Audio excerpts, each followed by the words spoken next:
Hi everybody, and welcome to the CG Spectrum Degree and Diploma Open Day. So we're really excited to have everybody here and to be able to share our amazing courses in the community that you're interested in, and hopefully we can enlighten you into the kind of awesomeness of CG Spectrum and everything that we have to offer. So I'm Stuart Butler. I'm the Dean of Creative Industries here at CG Spectrum. And it's my role within the school to make sure that you get the best experience and the best education possible whilst you study with us. My background is very much in games development. So my career started working as a vehicle artist, creating motorcycle models for PlayStation 2 games, which possibly gives you a little bit of insight into my age and how old I am. And then I transitioned into teaching, where I spent 15 years teaching some amazing students and helping them to achieve their goals of working in the games industry in a whole range of different roles, including everything from programming to 3D modeling, vehicle art, all the way up to animation. And then more recently, I've been working with Epic Games on learning content for their the launch of Unreal Engine 5 a couple of years ago, and also writing a couple of books and contributing to various other things around Unreal. So that's enough about me, because today isn't about me, it's about CG Spectrum and all of the courses we offer. But we're going to start somewhere a little bit more exciting with our student showcase. You might have seen this in the lobby, but you may not have seen it all, so let's enjoy.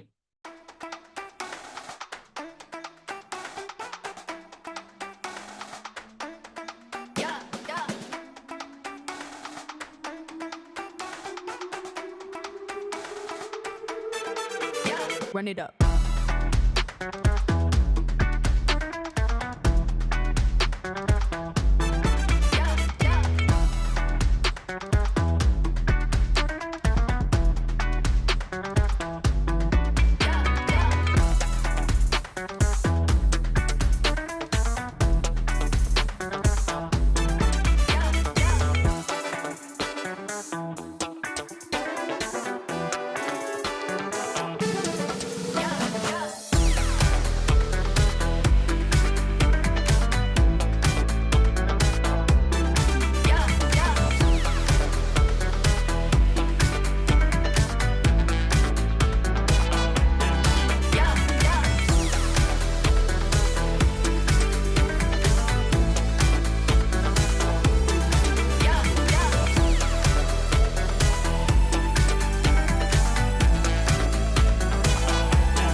Run it up.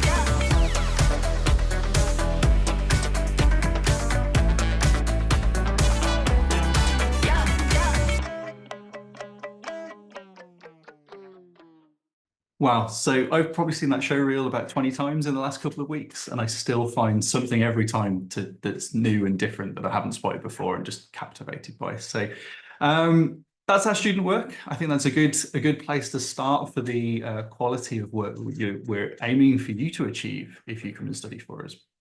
So our schedule for today looks a little bit like this.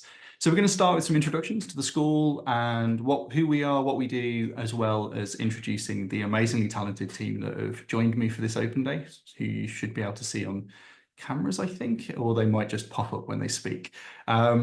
Then we're going to take a look at the courses. We're going to start with how the courses are structured, what subjects we go through, and we're going to look at the cores and the majors for those. And hopefully you'll see how the courses are made up and understand what you will study with us. Once we've explored those, we're going to spend some time hearing from some amazing alumni who have given up their time to share their insights into the school, their experience with us, and give you some advice before looking at admissions and then moving on to questions. So you can post questions throughout the talk in the chat, and there's a whole load of the team here to answer those. The team will answer a load of them, or they might save some of the juiciest ones for the live Q&A at the end, or some of the more frequently asked ones, so we can answer those live. So who are we? Well, we are CG Spectrum. So CG Spectrum has been providing a unique online training experience for over a decade. We specialize in bringing the skills, techniques, knowledge, and network of a whole bunch of experts directly to our students. We focus on ensuring that we prepare you as learners for a job in your chosen industry. We're committed to providing that better quality of education towards working in the creative industries. So it doesn't matter whether you want to work in film, VFX, games, or animation, our aim is the same. We want to make you industry ready and give you everything you need to know to get that first job and survive in a studio. So this year we've welcomed our first cohort of students into our diploma and degree courses, which is what we're going to have a look at now. So we have 3 degree areas. We have degrees in and diplomas in animation and VFX, game development, and digital art. And each one of those includes different majors. So with animation and VFX, you can study towards 3D modeling, 3D animation, FX, or real-time 3D. Within game development, you can study towards games design or games programming. And within digital art, we have 2D animation and concept art. So what we're going to move on to now is introducing some of my amazing colleagues who have joined me. And first up, we have Max. First cab off the rank. Hello, everyone, and welcome. My name's Magdalena Bisogni, but I go by Mags. It's much easier to say Mags than Magdalena Bisogni. I'm the partnership manager here at CG Spectrum. And for the last 4 years, I've been working closely with the industry and our academic team at CG Spectrum Institute to build these degrees, which we're going to learn about today. I'm originally from industry and I spent more than 20 years. It's a bit scary seeing that number up on screen.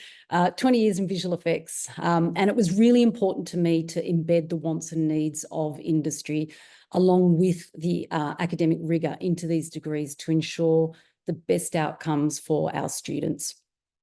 So prior to joining CG Spectrum, I was a visual effects producer. I worked on many different commercials based here in Australia, but also some global ones. I was a visual effects producer on some BBC documentaries, and then I transitioned to becoming a recruiter and an artist manager. And I worked on films like Spider-Man Far From Home, Fury Road, Jojo Rabbit, Jumanji, and also I worked on a couple of episodes of Game of Thrones. That's me. Awesome, thanks, Max. There is always that little worry that with the experience, when do we just settle for the plus being enough before we accidentally make ourselves sound really old? Next up is Troy. Speaking of being old, I'm going on, gosh, 35 years now, I guess, of game development. Been around a little while. 5 years of visual effects kind of before that. So been around the industry a long time. Shipped about 100, 140 games. I think about 140 games now that I've worked on. EA, Microsoft, Ubisoft, lots of big titles as really creative director, project director, executive producer, worn a lot of hats. And so I helped design and create the program here as a really industry focused, program, and really coming from that experience of how do you really make games fun, right? And we really go into and answer all those questions, and we'll tell you more about that later, but it really comes from having that experience and really knowing how do we do things. And so I'm excited to be able to share that with you. But yeah, I've been around for a very long time and worked on a lot of stuff and learned all the hard lessons. So hopefully those can come across a lot in the program. So that's me. Awesome. And one of the fun games to play with Troy is spot your favorite games from your childhood in his background.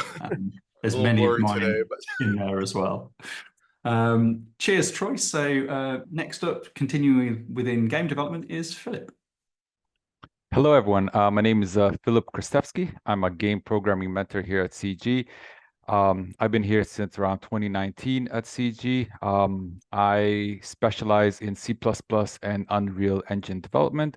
I'm an authorized Unreal authorized instructor as well. I'm based in Toronto, Canada. I've got a computer science degree here from the Toronto Metropolitan University.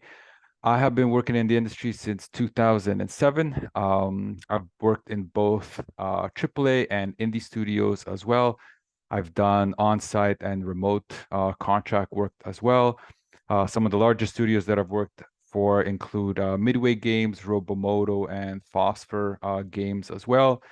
Some of the titles I've worked on are Tony Hawk Shred, NBA Ballers Chosen One, Blitz the League 2, Gears of War 3, Infinity Blade, and I've been using Unreal since Unreal Engine 3, which was a long time ago. Awesome. Cheers, Philip. Yeah, I remember Unreal 3 as well, and the wonderful view script, which I hope never to return. Yes. Awesome. Cheers, Philip. Next up, we have our 3D modeling head, Hassan. Hello, my name is Ehsan Ebrahimzadeh. I am a senior artist at Bethesda Game Studios.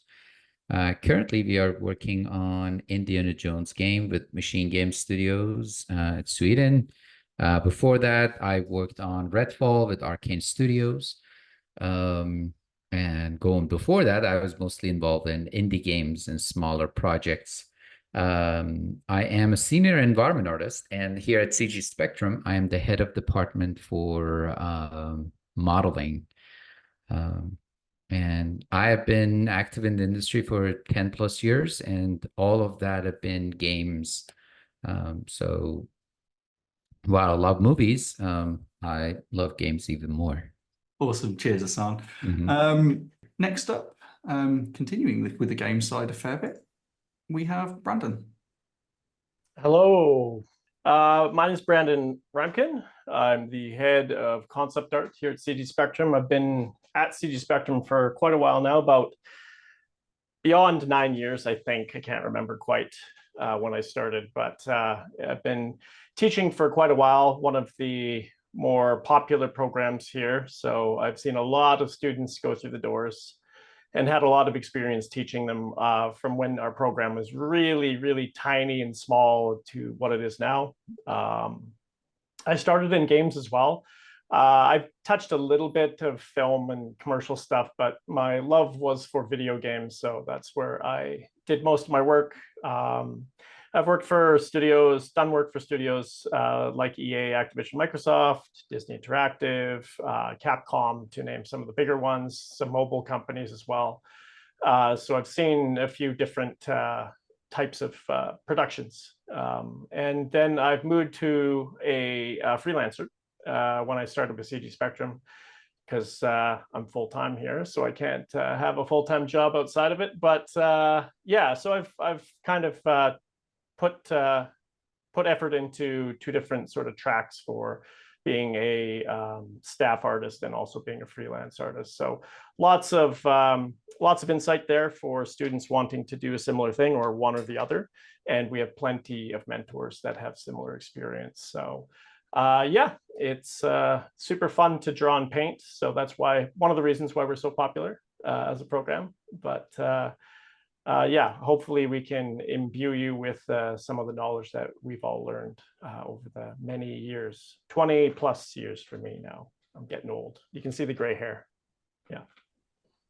We'll just put the plus on for next time. We won't count Yeah, years. that'll just cap it at 20. Yeah. Yeah, that's a good plan. I think that's a good rule we should live by. Cheers, Brandon. Next up, we're moving away from games and into animation with Scott. Hi, my name is Scott Claus. It's S. Claus, if you know anything about Santa. Sorry, dumb. Yes, in 2D animation, we have a lot of fun. It's, as you can see, I worked at Disney. I worked at DreamWorks. I am living proof that you can start from nothing and you can actually make it into something like Disney or other feature films or art games that you want to get into. You just have to have the drive and desire to want to do it. So I came down to LA, got into animation, worked on Mickey Mouse right out of the gate, and then ended up at Disney for a couple of years. And I was at DreamWorks from the start. After a while, I decided I really liked 3D CG animation, and the world was going that way anyway. So I did that at DreamWorks as well. And then I decided I wanted to do monsters because that's something I'd always wanted to do. So I got into creature effects, which is where you take a live action film and you put things inside of it, monsters or spaceships or whatever. And after doing that for a while, I finished up with Life of Pi, and I thought, that's a great place to stop. And after 20-something years, I decided to get into passing along what I know. And that's what I do at the school for both 2D animation and 3D animation is I pay it forward, pass things on that I learned. You can't get this stuff in a book. You have to learn it from a mentor. And we have the most fantastic mentors here at the school you can imagine. And so come and join us and you'll have some fun too. We sure will. And as Sean has mentioned in the chat, if you care to look up some of these guys on IMDb, you will be rather impressed. And also realise that Scott's been animating since I was a child. Don't talk about old anymore. I don't want to talk about it. Just kidding. So next up, we have Daniel. Hey everybody, my name is Daniel Hourigan and I'm the department head of effects here at CGS. I have been a senior and lead effects artist working primarily in film in Australia, in Melbourne, where I live. I've worked on, 20 or so films. For the last 5 years, I have been teaching at CG Spectrum. And I do effects, and I saw a few people in the question saying, "What's effects? What does it stand for?" Effects is visual effects. It's blowing things up. It's destroying buildings, and I really enjoy doing that. I like doing water simulations, and I like sharing that with the students and showing everybody how awesome the software Houdini is, which is what we use. So a little bit later, I'll go into more detail on what effects is and what we teach, but hopefully some of you come and join us in the effects course. Awesome. I love how you summarized it as blowing things up as well. That's all it is. It's the easy sell, isn't it? We blow things up. Cheers, Daniel. Next up, we have Simon. Hey, everybody. My name is Simon Warwick. I'm the department head for the real-time department, which is new for CGSI to be added to, but our department has a very interesting angle, so we'll get into that down the road.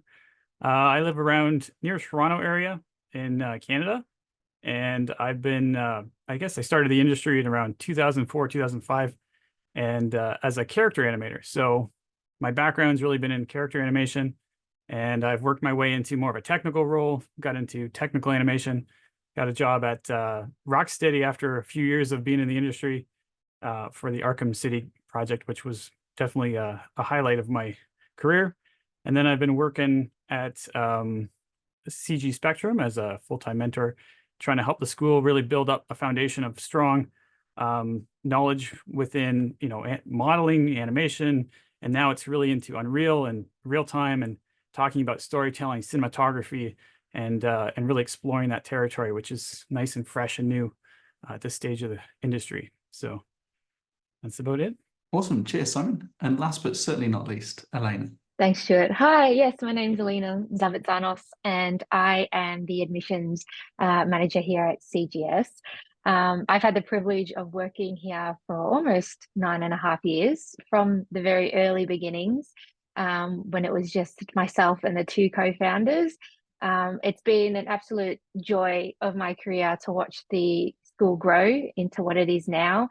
And I would say the highlight of my job is helping students find the right course for them, see them succeed and really enjoy the course, graduate, and then work at a job that they've been dreaming to work at for years. And that is a real joy and makes my job so worth it. And I love working here with everyone and all the amazing mentors. So yeah, thanks for coming, everyone. Cheers, Elena. And yeah, I really wasn't joking about the quality of people that we have joining us here today. So I can see some wonderful responses to the things that we've been going through that are popping up in the chat. So yeah. So now let's actually talk about what you're here for, the courses. So we're going to start with the core subjects, and for that I will hand over to Max. Thanks, Stuart. Hello again, everyone. If anyone's late, my name is Mags. We'll just quickly go over the core subjects. If you remember from my introduction, you'll know I have worked as a recruiter in visual effects, so I know all too well the skills that studios are looking for when they're hiring. And these core subjects have been designed with these skills at the forefront and designed in tandem with academics and industry to ensure that they're relevant and beneficial for you as students. These core subjects are standard across the degrees, which means that regardless of what major that you're studying, you will also be studying all of these subjects. In a little bit, you're going to hear about all of the amazing majors that you can study. And while these majors will give you the depth of knowledge that you'll need in industry, these core subjects are going to give you breadth of knowledge in the industry. That was knowledge and industry combined, sorry. They're going to support all of your learnings because they are contextualized to the industry, and then they'll help you enter industry with skills that are genuinely celebrated within.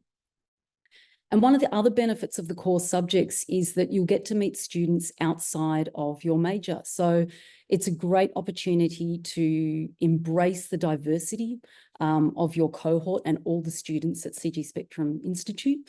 And it's going to help you start networking, which is an incredibly important part of your journey. So what I'll do is I'll work through the columns left to right, and I'll just give a quick explainer of what each subject is. So starting with industry overview. This subject is just like a general overview of the pipelines and processes that you will experience within a studio. Pipelines and processes are required to push the work through and actually deliver a game or a film. This is kind of information you're not going to find on the internet that readily. It's essential, though, to know it because it's what happens in studios, and it's probably the first thing you're going to learn when you step into a studio and start working on a project. The next subject is communicate, mode, purpose, and context.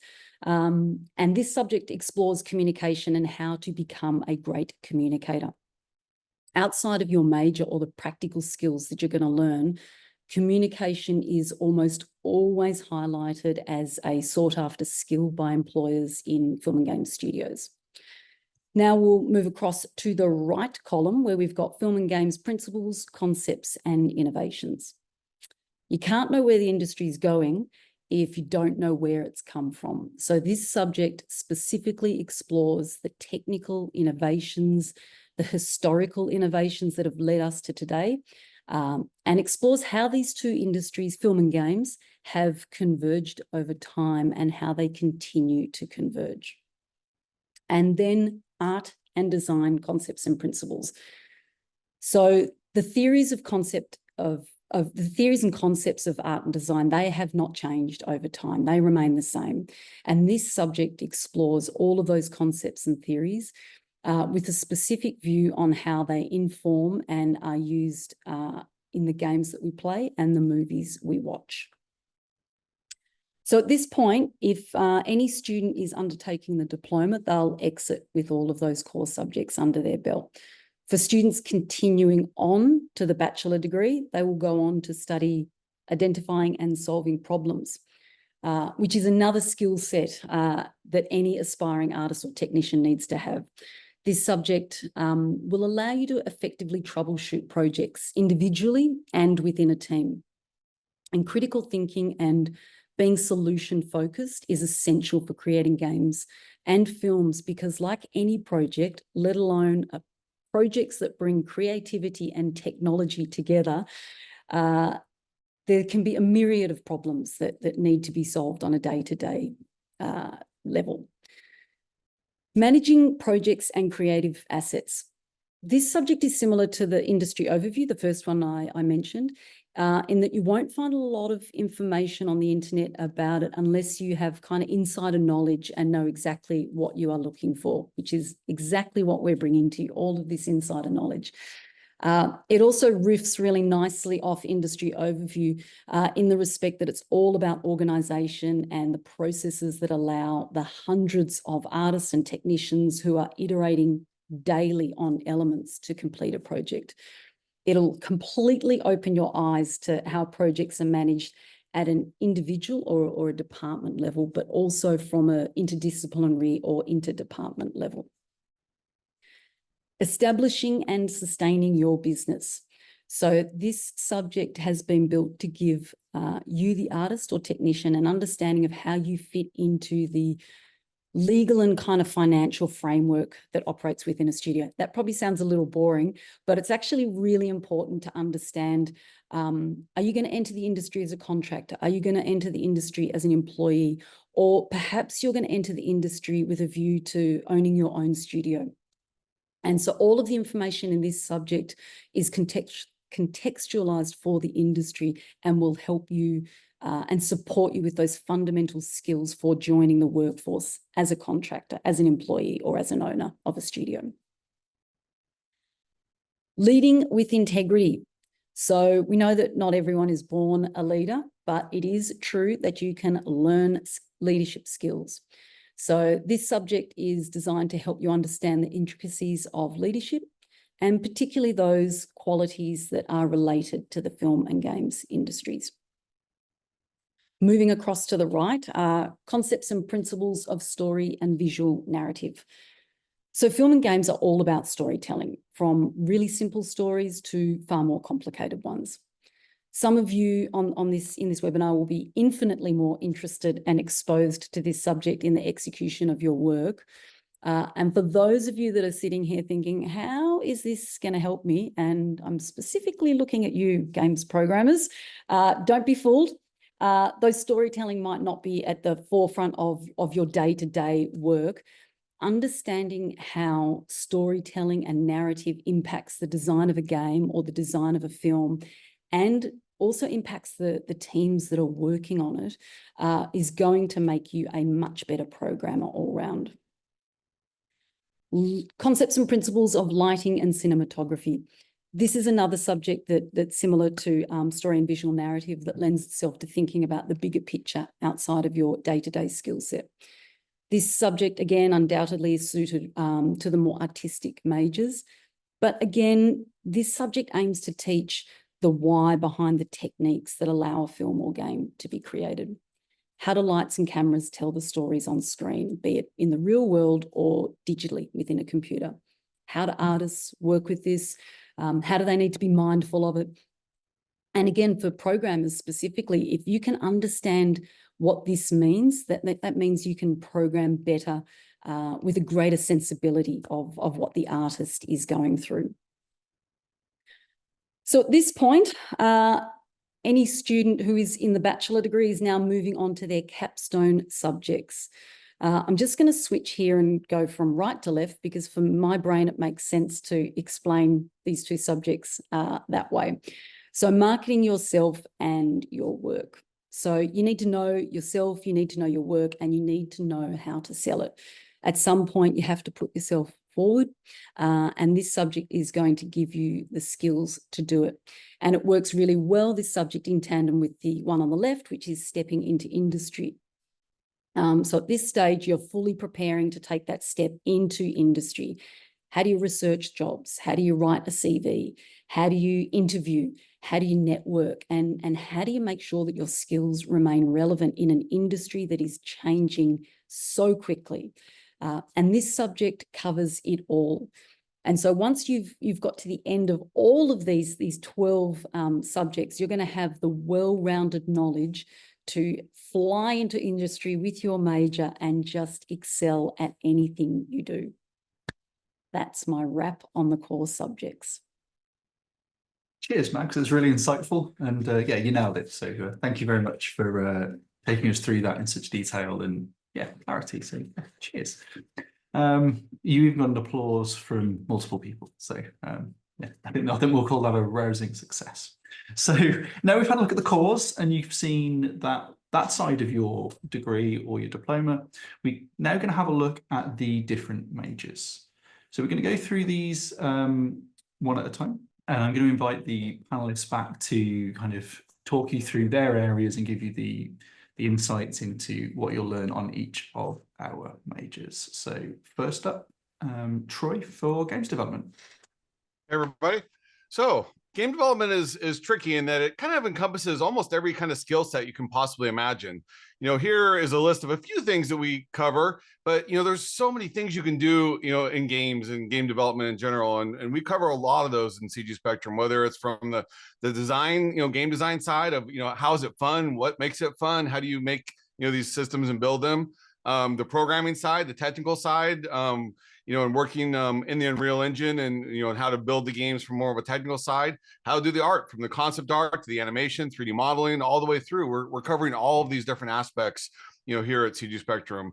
And then there's also sound and a lot of other things, that go into making games. And so it's kind of a comprehensive course, and you get to see how the whole thing goes and comes together. And, and you really kind of get to get a holistic approach of how a full game is really made from all sides of it.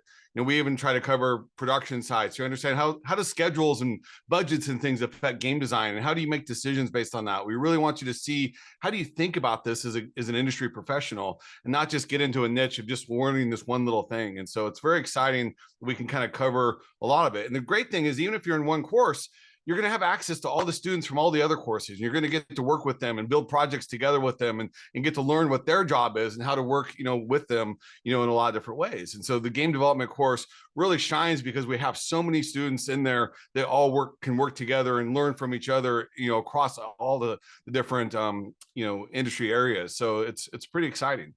And, in the game development course, of course, the skills are everywhere. A game designer might just be a jack of all trades, but they might be more artistic, you might be more technical, but you might just be an artist. You want to go in and just, make, incredible looking art for your career, or you might be super technical. You may not want to look at art ever and just want to sit there and look at ones and zeros and code all day. The game development can support any kind of skill set. Doesn't matter whether you have, no skills or a lot of them. We can find what makes you happy. We can find the thing that really makes you excited in life. And there's a lot of different things here. And we've had some students even go in and do multiple courses and learn about many things, being in game design and learning about art and all these other things. You can even build those, together. And so it's really cool to be able to see and develop the skills you need, across a lot of different things. And so we'll focus on core skills like in game design, but you also get to learn about all these other things that are more about how do you problem solve? How do you go into it and make this thing really fun? How do you, do writing and all the other things that kind of go along with it? Because there's a lot of soft skills that go into, a lot of these courses that are really critical. And so the game development, platform and program in general is really trying to round you out in a holistic way and not just get you to be like super specialized. And so you're really going to build both the technical and potentially artistic skills you might need to succeed, across, a lot of different areas, to make games. And, we're going to teach you, we focus on, we're an Unreal certified school. We focus on Unreal, but you'll, learn everything from, other 3D modeling packages to, Photoshop and basic skills, to, just simple production stuff from, Google and Microsoft and other types of apps. So it's pretty across the board. So again, depending on the program, especially in game design, you're going to have a very, high amount of different tools and things you're going to have to learn how to do. But again, we focus on industry tools, the things you'll actually learn and use, in the actual production job.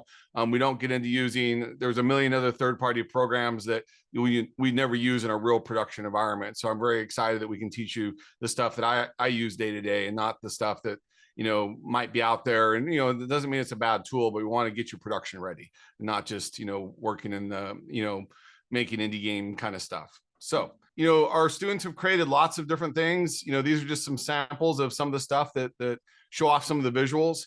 But again, you can learn how to program these things. You can learn how to design these things and learn how to build them, by yourself, or learn how to build them with a team or of other students and things like that. So there's lots of stuff you'll be able to learn how to create. So, as a game developer, again, that's a generalized term that's, is just somebody who makes games, right? And it's a pretty broad set of terms.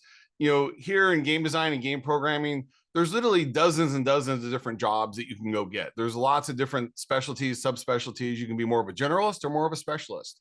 So the most common things as a game designer, you're probably going to become either a general game designer that can kind of do a little bit of everything, or what we might call a level designer who builds out the worlds, a system designer, somebody who builds out kind of the mechanics and how does a game fun, from how do I shoot and how do I run and jump, things like that.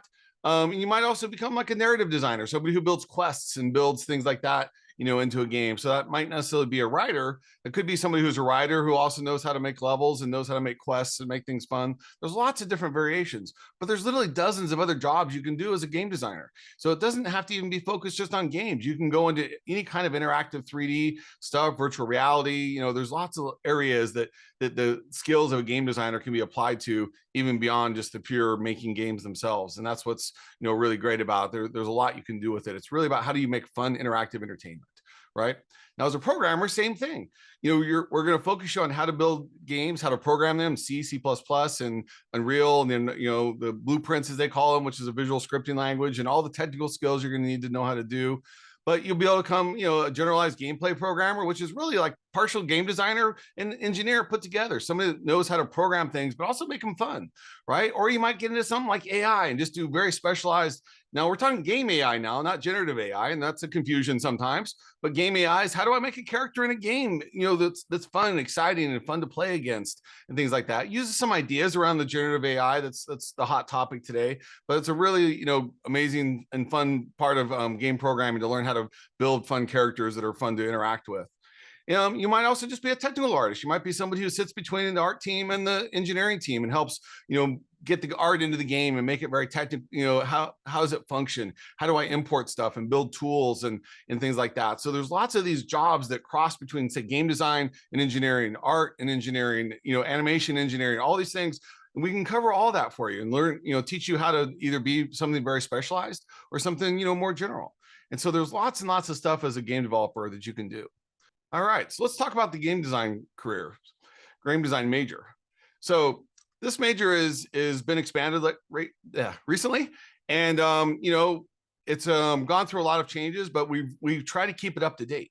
I've tried to keep the course really modernized, and every year it's constantly being updated. It's constantly being challenging to keep you updated on all the latest trends, all the latest techniques, the latest games, and things like that. But you start off, the game design foundations class. And this is really just teaching you really, how to think about games. What is a game mechanic, game systems, what is fun, right? That's a really big, scary word, and we struggle with that one, that how do you just understand the kind of the core mechanics of a game and really the fundamentals of that stuff. And it's not about just going in and jumping into an Unreal Engine or jumping into your game engine or jumping into something and building, but really understanding how to build stuff and really understand the fundamentals of what makes them fun. A lot of theory, because you really got to know what you're building. You have to know how to document stuff, how to write design documents, how to write level specs and draw out maps and all these kind of things. So you're learning kind of those really core foundational skills that you need to be a great game designer, and not just how to go push buttons, as we like to say, in the Unreal thing. We will get there and you'll learn how to push a lot of buttons, but it's, you got to learn how to walk, before you run, right? And so that's what this foundations class is. And it really kind of gets you to understand if you want to make games at all, right? Then you kind of dive a little deeper and you get into really starting to learn how to use the Unreal Engine, how to take that theory, how to apply it, how to make, how to make a really fun game. And so it's really about now just the basics and the most simple things of what is a level and how do I build a level? How do I white box it out? Now, how do I put a character in there? How do I make him move around and jump and run? And, and then how do I make that fun? Right. And so it's still super, super basic. You're not getting too technical yet, but you're just getting a grasp of things. Game design is extremely hard. It takes a long time to learn. So then you have an option to exit out as a diploma level, and you can, exit there and see where that takes you in life, or you can keep going with this. You can dive in quite a bit deeper now. So then we jump into action game design. Action games is really about like, it could be action adventure, action RPG. I've kept it really broad, but we've kind of focusing on the action games. We don't cover strategy. We don't cover, puzzle games and a lot of other things. We really kind of focus on the action game design because that's where the most of the industry is. We want to make you production ready, but we can't teach you everything, right? But the action game development really just gets into like, really, how do I make a fun action game? How do I really build levels? And don't forget, every one of these terms, you're going to be building out a portfolio piece. You're going to be building out something that's going to help you get a job. So it's going to teach you how to talk the talk, how to get in and do job interviews, right? But, also, how to build something that you can show off and that people are going to get excited and get you hired. So at the end of this course, you're going to come out with 2, 3, sometimes 4 portfolio pieces that you're going to be able to use. And those are going to be really, really critical to you getting that job. And we're going to help you build that. And we're going to help advise you and help you, build out everything you're going to need to get that job. So all these things and all these, each one of these terms, you're going to be putting out something that's really exciting to be able to show off to your friends and family and hopefully your prospective job employers down the road. And then after action game design, you're getting into kind of level design pre-production. So what that is really starting to learn how to build out more photorealistic levels, how to build out, you're going to start kind of jumping into more of the art side of things as a level designer. And remember about, half of the course is focused on level design, half of the course is developed on system design, but level design is really where a lot of the entry-level jobs are. So we have a lot of emphasis on the level design side because that's really, really where it's the easiest for you to kind of get in and get your feet wet there. And so you're going to kind of learn, how do I build out trains? How do I, put stuff on there? Just a little bit of that art skill, but again, how to then, is that fun? Is that exciting? And then you're going to go a lot deeper into it, in that final level design production class. You're going to really get in the heart and soul of like how to just make an incredible level, how to put enemies in there, how to set up all the AI, all that kind of stuff. You're going to get into really how do I build a full game, right? And build out an entire level, to really show off, what you can do. And finally, we get into the capstone, which is just a final term where you're working with your mentors, you're working with your classmates, and you're really just trying to polish and tune and build out that final portfolio piece. Because remember, that's the most important thing in game development to getting that job. And so we really help you, prep there. Again, even just, helping you with your resume, helping you learn how to do interviews, all these skill sets as a game designer, we help you with. And so it's one of those things that we hope that you'll at the end of this really be able to go out there and be, a strong candidate. And so as you exit through that bachelor degree, you'll really be in a great place and you'll really have a lot of hard and soft skills there to, succeed, we hope, in the industry. So next we'll learn a little bit about game programming and we'll let Philip tell you all about that. All right. So for the game programming, it kind of flows similarly to game design, where we have the diploma exit and the bachelor degree exit as well. The first course that we have is called Programming Foundations. This is where you kind of learn the programming foundations that the rest of the program will build on. Here we're focusing on concepts of logic and coding. We do everything in C++, which is like the standard programming language used in game development. It's the most powerful programming language out there. That's the one that's used by all the AAA companies. So that's the one that we use. And that's the one that's also used by Unreal, which helps us lead into the rest of the courses that we have inside our program as well. So we start off with simple things like what are variables, what are operators, branching, functions, loops, arrays, topics like that hopefully get you slowly introduced to complex topics such as programming. And then we move into more advanced areas of logic and functionality as well. We talk about references, pointers, memory. We talk about classes and objects and how object-oriented programming works, which is key nowadays when you're developing any type of games. And then we talk about data structures. These games have a lot of objects, a lot of actors in it, and we need to find ways to kind of manage that using data structures as well. And at that point, you can have your diploma level exit, or you can proceed and we can, the next course before that is the game engine programming. And this is where we do an introduction in Unreal Engine. At this point, you should be fairly comfortable with C++. And we introduce Unreal Engine. We initially start very slow, talking about what the level editor is, how to create simple little levels, and then eventually start talking more into the scripting and logic, which we do a lot of with C++, but we also focus on blueprints as well, which is the visual scripting language that's provided in Unreal. And as a programmer, it's important to know both. You want to typically write a lot of your core functionality in C++ and expose as much as you can in blueprints for designers and the non-technical developers, so they can hop in there and make changes without affecting any code and messing things up. However, it's also an opportunity for you to learn blueprints as well. And that might be something that interests you more than C++, and you might go to a route like a scripter who does more in blueprints than they do in C++. And at that point, we have the diploma level exit, or you can continue and dive much deeper into the other other Unreal Engine topics that we'll cover. So inside the gameplay and AI technique course, this is where we start crafting game worlds from scratch. We focus on the 3 C's: characters, controllers, and cameras. So we create characters with complete models, textures, and animation. We create controllers for interactivity to control those characters that we've created. And then finally, we also add cameras so that we can visually see a nice representation of our characters that we have. We also introduce AI concepts such as behavior trees, environment query system, agent perception, so that we can start creating some basic AI characters inside our levels that we can use to chase the player around or hide from the player, or things like that. Add a lot of gameplay elements to it as well. The next course that we have is networking and replication. So again, we'll do this in Unreal Engine. This is where we explore the concepts and principles that are associated with building multiplayer networks for games. We talk about how to discover the core architecture for networking.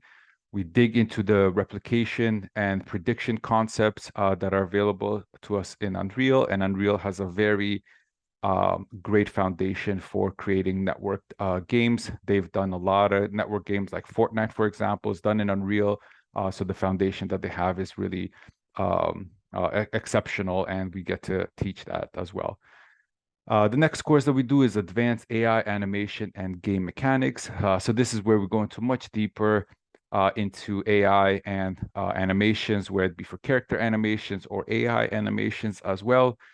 And then we talk into creating much more deeper game mechanics that we can use to apply to the games that you're going to create. And then finally, we have the game programming capstone course. Typically, this is one of the funnest courses that you have, because at this point, you have been introduced to a lot of different topics and techniques. And this is where you can kind of apply all of those things into a portfolio project that you can be proud of to showcase to potential employers, and hopefully get a job out of it. That's like having a project, a portfolio project is one of the most important things that you should come out of from this course. And in here, if something interests you more than other things, like if AI interests you, you should try and work on a capstone project that showcases those skills, like pushes the boundaries in AI, so that you can get the attention of potential employers. Or if you like networking and replication, try and create a network game that adds something unique to it, so that it can stand out as well. And we pretty much touch a lot of the core concepts that are needed for creating exceptional games. And hopefully by the time you finish the bachelor degree, you'll be able to start at a great studio and start contributing right away. Awesome. Cheers, Philip and Troy, for the run through on our games development courses and 2 different majors there. Next up, I'm going to hand over to Hassan for 3D modeling. Hello. The first thing I wanted to talk about was what is really 3D modeling, because it's probably one of the most famous part of, just game development or movies and VFX. Pretty much any 3D objects and lighting and walls and characters and whatever you see, props, guns in a game that has a physical shape to it, that falls under 3D modeling. Now, there are multiple different routes that you can go through your career once you opt into the 3D modeling. So for instance, in a bigger studio, in a AAA project, we have people who are focused just on the weapons. So for instance, if you're working on a shooter game, like a Call of Duty game, or recently we were working on Starfield, for instance, right? We had a big team of people just working on the ships because it is a game that, it's about space and spaceships. So we have a dedicated team of, I don't know, 10, 15 people just working on a ship. But we also have a lot of organic elements, right? We have trees, we have rocks and cliffs and terrain and all that stuff. So it is a pretty wide field, which it really depends on what type of assets that you are interested in, and you can pretty much start and go for that. Now, there are also different styles, right? You can go more onto stylized games. For instance, somebody mentioned Fortnite is a very famous recent one, right? Or even you can go even down the road to games like Minecraft, which still has the same principle of 3D modeling. It's just different vision for the art direction, right? To the most realistic ones from, again, GTAs to any sort of realistic looking hunt showdown. I've been playing a lot recently, any of those games. So it is wide, again, in terms of style. So you can pretty much pick and choose what is your favorite style that you want to work on. Of course, characters is another big thing. It is a very distinct divergence between if you want to do character art and environment art, and we take that very serious because that is a very different career road. We have a different number of mentors who are active in industry, from people who've worked on games like The Last of Us. We have people who've worked on Blizzard, on Overwatch games and all of that. So we have pretty diverse mentor lineup. This is just for the characters. Of course, for the environment art, we have a really good team too. So part of environment art, if you're working day to day in a big studio, part of it is just asset creation, right? You're creating all the walls, buildings, rocks, and trees, and all that stuff. And the other part is really asset placement, right? We work hand to hand with level designers and game designers to make sure we have proper pathways for the player, or we work directly with mission design and art directors and system design to make sure that, for instance, if your character can mantle on a side of a cliff, we make sure that everything works for them so the character can properly interact with the environment. So my background was math and physics when I was in high school, and also I studied computer science in school, but now I'm doing environment art as a senior artist at Bethesda. So what is going on? The matter of fact is, again, in terms of how much you want to go into the direction of more technical or artistic, your hands are wide open. So if you really want to do environment art, but you want to keep it at the art level, you can definitely do that. And there are a lot of sculpting tools and all that, ZBrush and all that stuff that you can do. But there's also room for people who like to look at things from a different perspective, of more technical side of it, right? That's another opportunity for an environment artist, because we do a lot of optimization. We care about the shaders, which is a piece of code that helps you create the surface on the object using the textures and everything. And sometimes if you decide, it can also be a combination of art and technical stuff. So Even in this term, it's pretty wide. The good thing about environment art is also texture creation. So we have people who are focused distinctly on material texture creation, and that's very important because you can have a really stylized model, but how do you want to approach it in terms of the texture front, right? I'm going to give you an example on the opposite side. If you look at Half-Life, for instance, Half-Life, generally speaking, have realistic quote unquote textures. If you've played Half-Life Alyx in VR, the intention is to make it as realistic as possible. But you look at the design side of assets, I'm not saying game design level design, conceptually, it is very stylized. You see all of these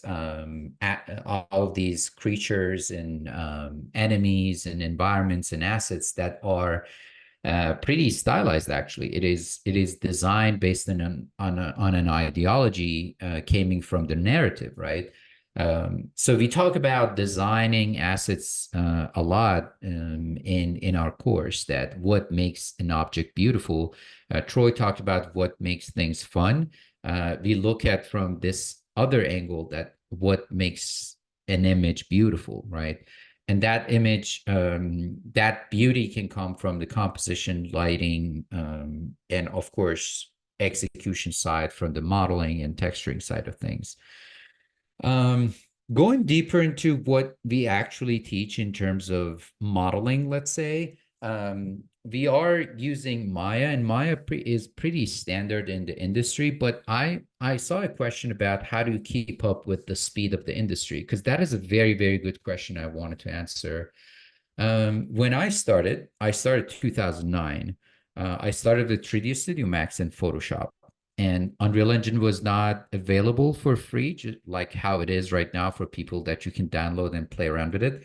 Unity was not available for free for people to download and play around with it. So we had some proprietary engines from 1% to 2%. They were some open source stuff. But what I'm trying to say is things have changed so much that I'm not using any of those workflows in terms of asset creation, or even the very foundation methodology of how we render things. For instance, we are using physically based rendering, PBR method, which make materials look more accurate. I'm not going to use the word realistic, because you can have, let's say, a fabric that looks accurate in stylized form, but also it looks accurate in a realistic condition, right?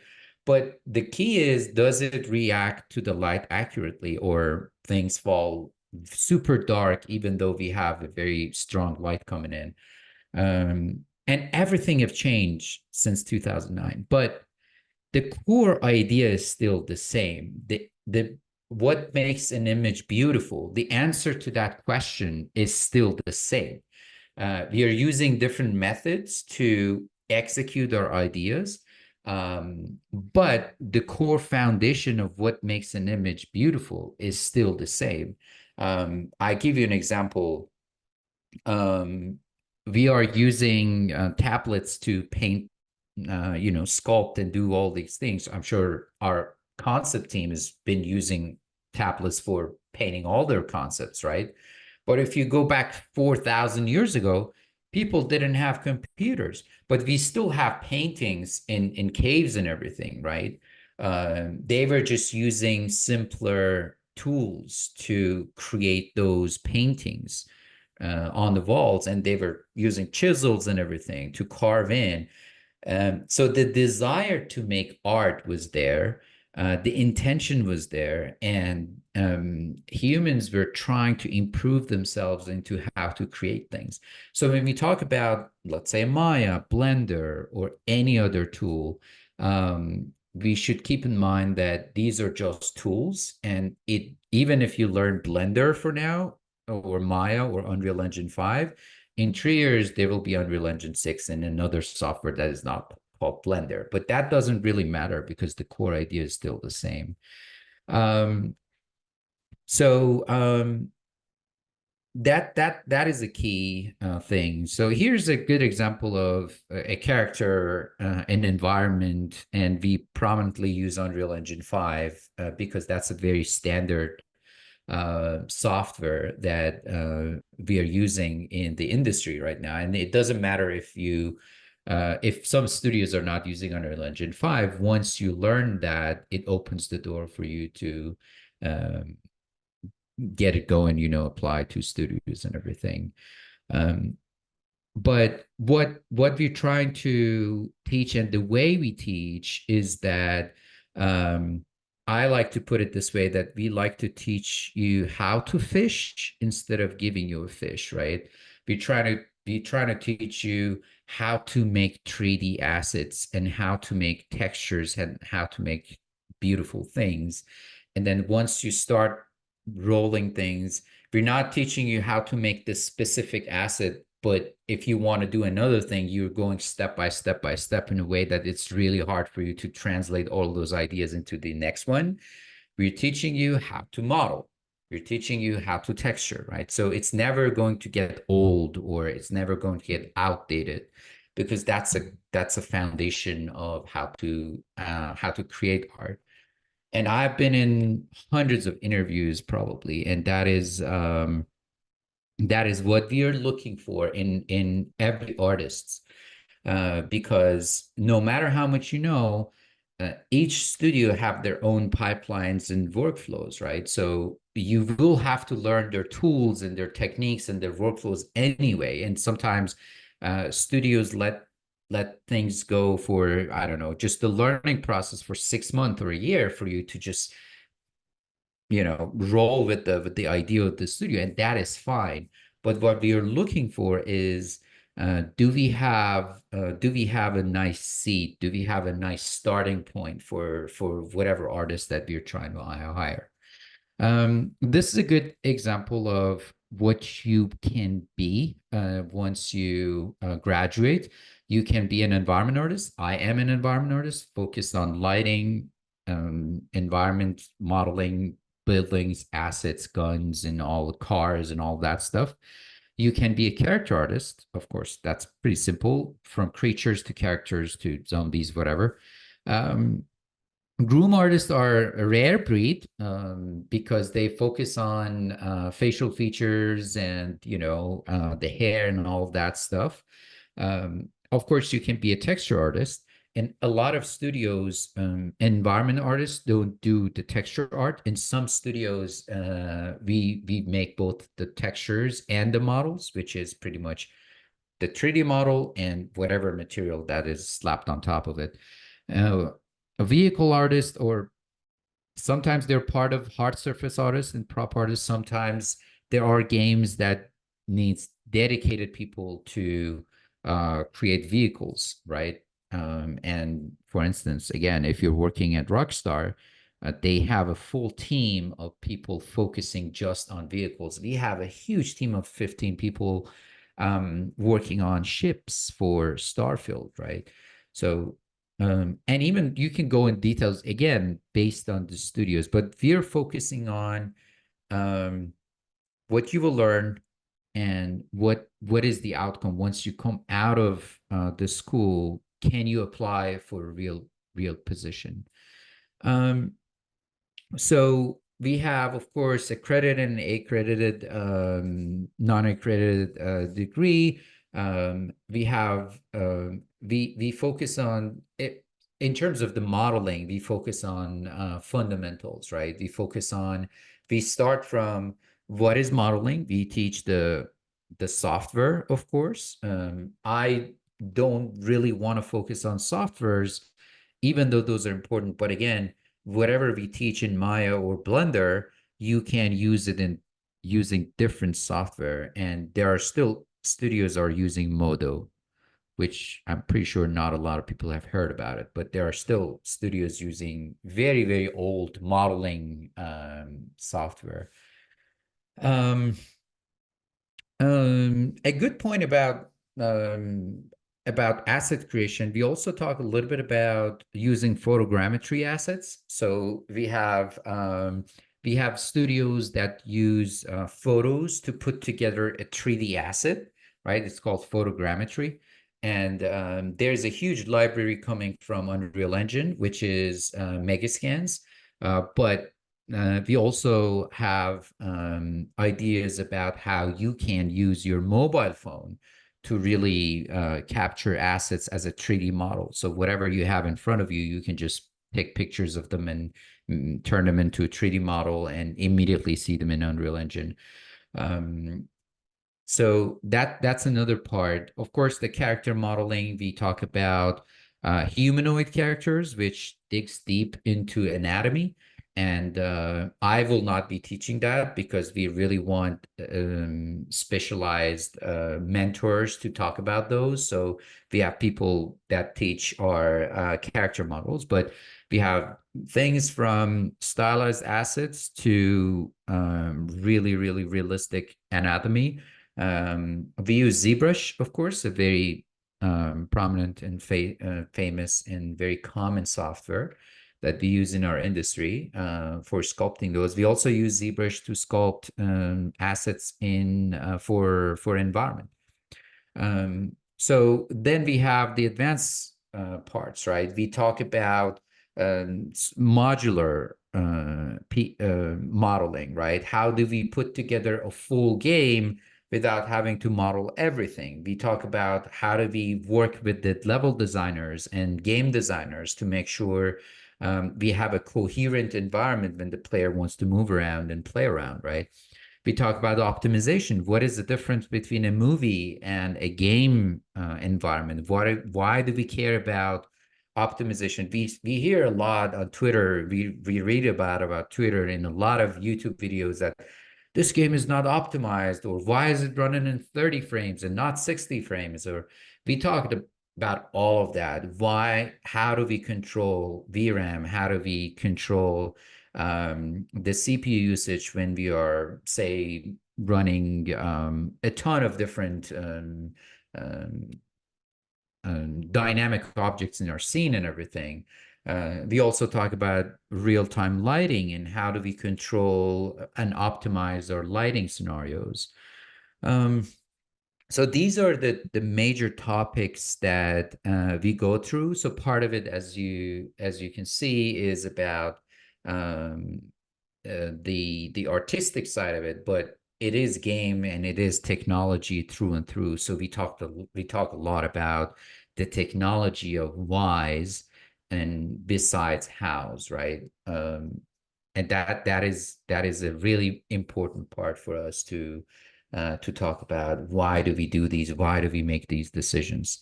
I saw a question about AI, and I just want to kind of wrap. Do we have another slide for modeling? No, this is your last one, and then we'll move on to concept art in a second. Cool. Yeah. Just want to wrap it up really quickly. We have had many different technologies from the past that has affected our work. I remember the days that traditional artists were really angry on the concept side, for instance, that why are people using 3D packages to make 2D concepts, right?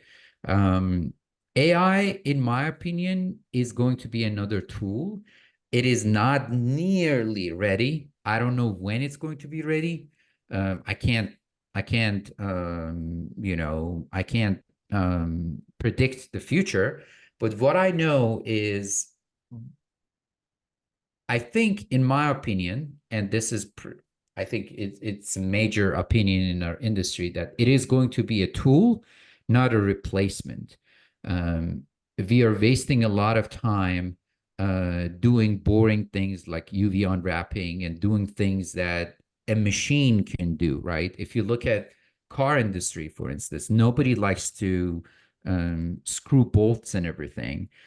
So more people will dedicate their time into learning important part of art, which is art by the meaning, as opposed to we being a part of a big machine as small, gears that we just work 9 to 5 and have, that soul and at the end of the day. So I think I would love to look at AI as another tool rather than a threat to art, because nothing going to replace art in its true form. Awesome. Cheers, Hassan. Thank you. Thanks for the insights and some wonderful additional messages. So now I'll hand over to Brandon for a run through of concept art. All right. Let's get into what concept art is. There's a lot of people that think they know what that is, but maybe have a misconception about that. Well, we're conceiving other people's ideas and creating visualizations for those things. So you can think of them as blueprints, right, for bringing an idea to fruition. And then people like Ehsan can take those things and make them into actual objects and, imbue them with their own artistic understanding. But yeah, they're a blueprint that other disciplines use in games, in films, and beyond. I mean, one of the nice things about learning to draw two-dimensional things is that it can actually expand into illustration, things outside of concept art and video games and film. You'll tend to work with some major categories like character props and environments. I mean, that's sort of everything. There's effects in there as well, where we will do some concepting for people like Daniel, right? So they can have an idea of what we're after visually. The misconception with concept art tends to be is like, oh, that pretty splash art that I see from League of Legends is concept art. Well, it isn't. It's illustration, but it's something that we'll also touch as concept artists. You will also see people move into illustration for book covers, card art, that kind of thing. And that's something that we can absolutely do. We learn pathways, which we'll see in a second, to help ourselves and help other people get to the visualizations that we're after. But key shots and mood illustrations can absolutely be a part of what we do. And we do learn a little bit about that in our, if I remember correctly, our composition weeks, which we'll also look at in the later slides.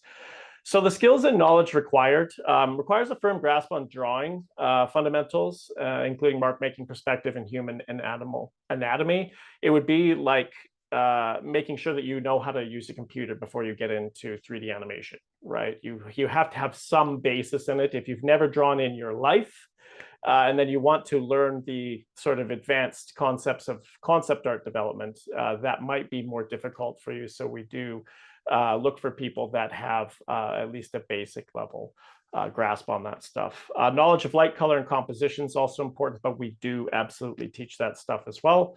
Basic 3D modeling and sculpting knowledge is a plus, but we do in later trimesters go through some basic approaches to sculpting and environment setups for, like Ehsan was talking about, creating some previs so that you can get in there and make your artwork faster. So it helps. And AI can be a part of that. I'll probably have to answer a ton of AI questions at the end, so we'll leave that for then. Tools of the trade.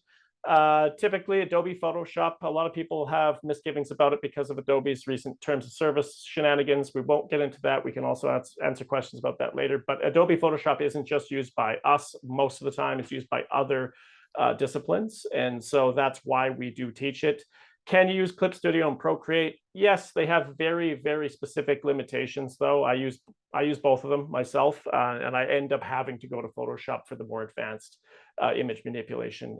But I love drawing in Procreate. I love drawing in Clip Studio. So if you're familiar with those products, they're the children of Photoshop. I mean, that's been the main drawing tool for the longest time, and these other programs are breaking off and doing more specific stuff. Blender, ZBrush, Blender's free for us concept artists. That's fantastic, right? So you can get in there and create visualizations pretty quickly, and then do things like paint overs or use them as reference. And then ZBrush is really good to get in there and sculpt. I used to like to sculpt with Sculpey. It used to melt through, remember old CD cases? I would put my sculpture on, it would melt through that stuff. I don't know what's in Sculpey, but it's a messy thing. So is clay. So ZBrush is really nice because you don't have to deal with any of the cleanup, right? And it's got a bit of a learning curve. The new release on iPad is actually quite nice. I've been using that a lot. It's a great way to start your concepts as well. So those are some of the tools of the trade that you would encounter in our program. Work you could create exactly the stuff. No, I'm kidding. So we got an example of a piece that's more of an illustrative work on the left-hand side. You know, those would be like the mood paintings, kind of creating a narrative moment, right? A lot of what that has to do is with material development, lighting, rendering. The piece in the middle is something of more of like a mood shot where maybe you're setting the scene for marketing materials or to get people in your team on board with production. So you'd be kind of creating a shot where, you know, this is the, you know, dystopian futuristic city kind of thing. And then on the right-hand side, we've got something more akin to a lot of what concept art is asset production. So actually designing the costume, thinking about the body type, the coloring, the stylization, which is something that we'll also cover in one of the trimesters.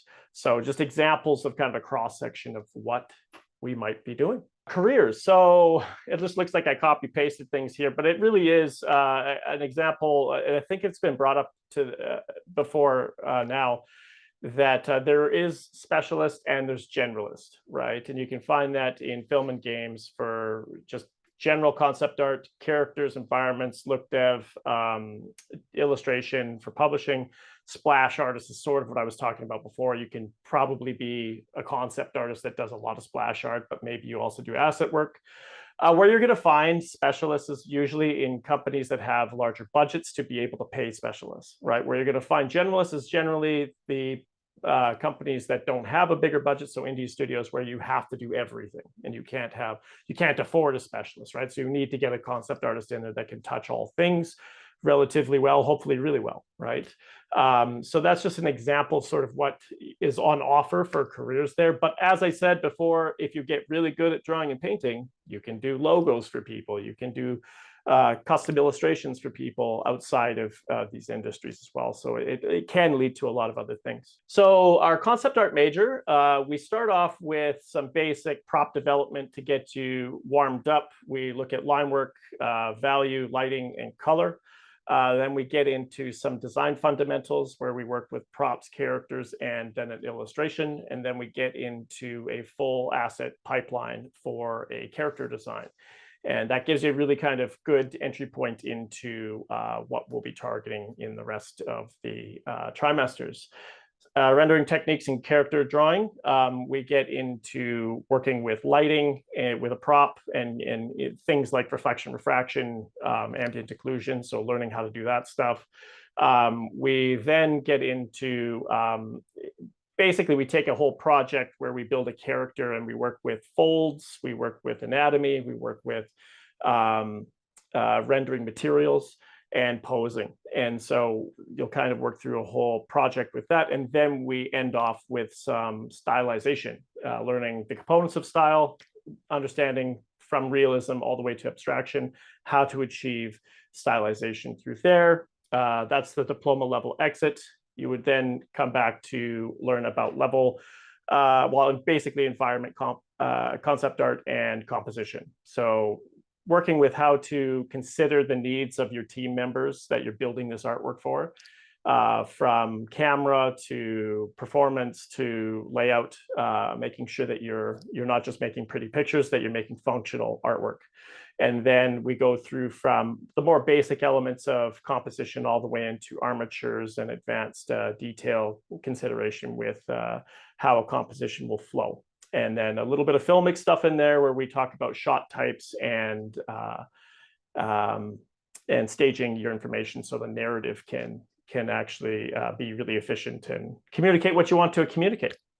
After that, we get into some fun character stuff. We do a hero, villain, and creature from the same sort of world. And so that's really fun. And we talk about how to achieve these particular things with the individual assets there. And then into some enhanced workflows, which is a lot of sort of like paint over photo bashing, which you will definitely encounter in more realistic games, for instance. It's a faster workflow for you to get images out. You'll see this in leaked shots or marketing material for Assassin's Creed games, and you name it, right? As sort of narrative linear games will have a lot of this stuff to try and get people pumped about it, about the gameplay.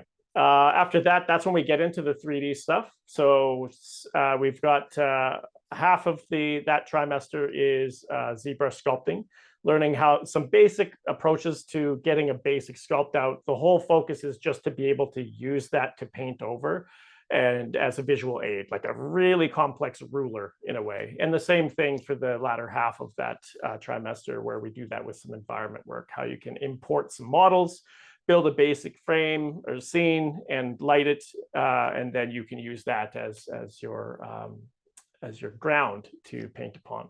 Then our capstone is where we actually put all of this together, and we help you plan and execute on some asset development that will become major pieces in your portfolio. So that kind of brings it all together for your degree exit, and provides you with a really good portfolio for you to apply and look for those tasty concept art jobs that are out there. And so, yeah, that's, I don't know if I have another slide after that. I don't think so. No, you're good. But there we go. Trying to keep it moving here. If there's any questions, I'll be available for the Q&A. So no worries there. But that's concept art. Awesome. Cheers, Brandon. That was ace. Always enjoy hearing about concept art, something I have no skill in whatsoever. So it's always fascinating for me. Next up, we're going to hand over to Scott for animation. Hi. So you want to be an animator, huh? Try explaining that to your parents and your family and friends. Listen, basically animation, I'm going to talk about it together, 2D and 3D animation, because I've done both. I love both, and I manage both at CG Spectrum. We're breathing life into characters one single frame at a time. If you're doing 3D, you're doing it with rigs. We already talked about some of those concepts earlier. If you're doing 2D animation, you're either drawing it or you're working with a 2D animation rig that has been built for you. You see that a lot in TV. So that's what we do with animation. 3D animation is breathing life into characters one single frame at a time. If you love this stuff, you probably already knew that. And we just teach you how to do it and get better at it. The skills you're going to need are going to be observation. That's the most important thing, is you need to be able to look at the real world and translate that stuff back into your own personal work. The tools are always going to change. So right now, Maya is still the industry standard for 3D animation, but a lot of you ask about Studio Max. We aren't going to say don't use those things. We're just going to teach you the actual skills that you need to translate to other software platforms as things change. This is stuff you can do. These are 3 different examples. I'm going to talk about this with 2D too, but 3D animation encompasses a lot of stuff. There has never been a better time for this stuff. Everything uses motion graphics of some sort, and that's what we teach. So in 2D animation, as I said, the only difference is that you are mostly drawing, but that's not completely true, because in our advanced part of the course, you actually use a rig that is set up something like a 3D animation character rig would be, where you're actually just moving it. So if you don't like to draw, that actually might be the best thing for you to do. And it's high in demand. If you have more of a technical mind, you also might be drawn to that. So, but 2D animation, what we mostly do is, this is where you come if you want to be an artist, you want to draw and you like that organic quality, and you want to draw one single frame at a time, like we've done ever since animation was invented, around the same time as the movie camera. And so the main thing with 2D animation is you just want to draw. You really like to draw, but like I said, with the rigs, you can also translate that into just moving things one frame at a time with a rig. We use Toonbeam Harmony. I thought that was the best program for learning everything. I always say, if you want to start with the hardest, you'll always find it gets easier to go back from there. So once you take one of our courses, you learn Toon Boom and you're all set. And then we use other programs a little bit too. But again, you're learning skills. And here's some of the fun stuff. Remember, I told you if you were here at the beginning, it is fun to be with us. We are artists, we're crazy, we're insane. A little bit in 3D too, but not quite as much as 2D. Anyway, this is just a tiny hint of what you can do. What can you do if you have a career? Well, some people, that's the number one question I always get. Can I get a job in this stuff? Listen, any school that promises you can get a job in something, walk away. That's not possible. Whenever it's going to be art as commerce, you're going to have ups and downs. And there's no guarantees of anything. The people who do it, they do it because they love it, or they can't think of doing anything else. But everybody that is a mentor at the CG Spectrum is a working person or has been a working animator. And so we trust that you can get jobs too. And people get jobs in this field every single day. The main thing people want to do is character animation, both 3D and 2D. But another thing you can do is entry-level jobs doing previs, where you're not doing the final stuff, you're actually doing pre-production stuff that helps the directors visualize things. So there are a lot of secondary and tertiary jobs that you can get in animation. It's a field, like I said, that's growing every single day. So if you love this stuff, don't stop. Don't let anybody stop you, including your parents and family and friends. The 3D and 2D courses are pretty similar in the beginning, where you just learn the foundations. How do things move? We talk about the 12 principles of animation. How do you translate what you see in the real world into something that's a little more stylized and lots of fun to look at? And so it takes some time. Animation is not something that you learn overnight. So if you only take the first part of the course, then you will learn the basics. And some people like to do it just because they want these skills. These are skills you can take with you to a lot of different disciplines throughout your life. Again, there are more jobs than just character animator. But then once you go into the more advanced courses, that's where we deep dive into things like acting and the philosophy behind breathing life into a character one frame at a time. So if you work with us in the second part of the course, if you go for the bachelor degree, you also get to do the capstone. Everybody says, I want to make my own short film. And I say, why? It's a lot of work. But I do know why, because of passion. So that is the capstone. You get to do your final piece the way you want it, build the world the way you want it. And that's the 3D animation major. The 2D animation is similar, but like I said, in the second half, in the bachelor degree, we actually teach you the cutout style, which is taking a rig and moving that frame by frame. And it's every bit as exciting as drawing every single frame. And some people like us think it's even more exciting. So we offer that. And by the time you get done with our course, you can be sure that you have the skills to get a job, and that you will also be able to get jobs in the future because you've learned a mix of theory and the science behind this stuff. So again, come and join us, have some fun with us, whether you like to draw or whether you just like to bounce things around. You found the right place with us crazy animators. Thank you.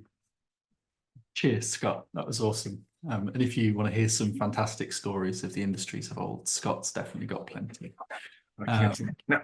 No, stop. Awesome. So next up is Daniel for FX. Great, thank you.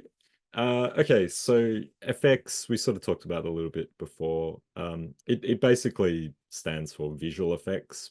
Visual effects is anything that's put into a movie or a TV show or a game that's, enhancing that that kind of visual. Usually it's around simulated stuff like particles, explosions, fluids, blood, whatever it might be. That it's a really wide-ranging sort of discipline. So you can be tasked with working on a whole range of things. You can see there's a whole list of different things. It can also be, working with characters. So a character might have slime or drool or feathers or hair, those sort of things often fall under the task of an effects artist as well. Working with the software Houdini, which is the software that we teach, you can also use that to create environments. You can use it for modeling. So an effects artist that has more of a sort of modeling specialization might be tasked with creating some procedural game environments or some procedural environments for a film background or something like that. What I really like about effects is that it is always something different. You get given a task and you never know, you might not have done that before. You might not know how to do it, and you sort of use problem-solving skills that you develop to solve this new and unique problem. So the skills that we require in the course, or that we sort of expect people to have, is some sort of basic 3D knowledge. And it can be very limited, and if you don't have any, it's okay. We will teach you some of it, but it definitely does benefit you having some experience with that. Lighting and rendering, we teach that through the course, so it's great to have it as a bonus, but you will learn it, and it is specific, you know, Houdini lighting and rendering. Organizational skills, you know, these sort of skills that we expect most people to have by the time they take a course like this. We teach the specific organizational skills, like how to handle assets, how to deal with your files, where you save things, all that sort of stuff. It's good to have an understanding of maths, basic maths, as well as physics, because we're dealing with simulated phenomena like water, fluids, and fire. Understanding a little bit about how that stuff works. You don't have to understand really complex, you know, fluid dynamics, but it just helps to have a bit of a basic understanding of how that stuff works. Again, if you don't, you'll learn it as you go through. Tools of the trade, we only really have two in this course, which is Houdini, which is our primary 3D software that we use for making everything, simulating, rendering, and then we output from that and we do compositing in Nuke. And compositing is where we layer our images that we're outputting over, you know, maybe some footage that's shot on a camera. I feel bad now for taking up so much time with the student reel where everyone else got GIFs, but here's an example of some of the different work that we produce through our course. There's different student works that we've produced. Some of these have just recently been entered into the rookies. And you'll see a whole range of different effects. Lots of explosions, particle effects, working with characters, so creating effects based on character animation, blood, wine, I'm not sure what that one was. I'll just let this play for a bit, more character work. So we try to work with the students as well. I like to find out what students are interested in, whether they're more interested in games or film or something else completely, maybe real time. And we try to help the students create projects that sort of align with what they're looking to get into. So you'll see a whole range of different projects. Some are more suited towards games, some are more suited towards film.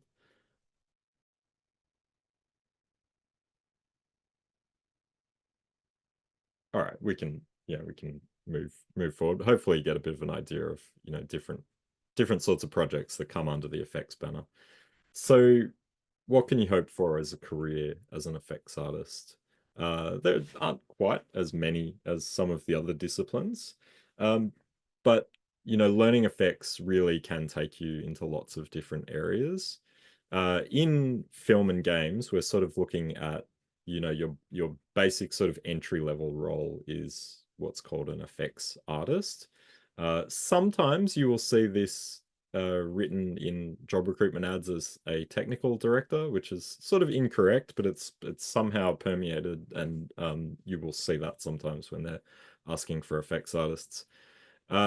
That's your typical day-to-day, you know, just doing effects, creating explosions. You get a task assigned to you and you have to create some blood for John Wick, or you have to, you know, create a real-time explosion for a game.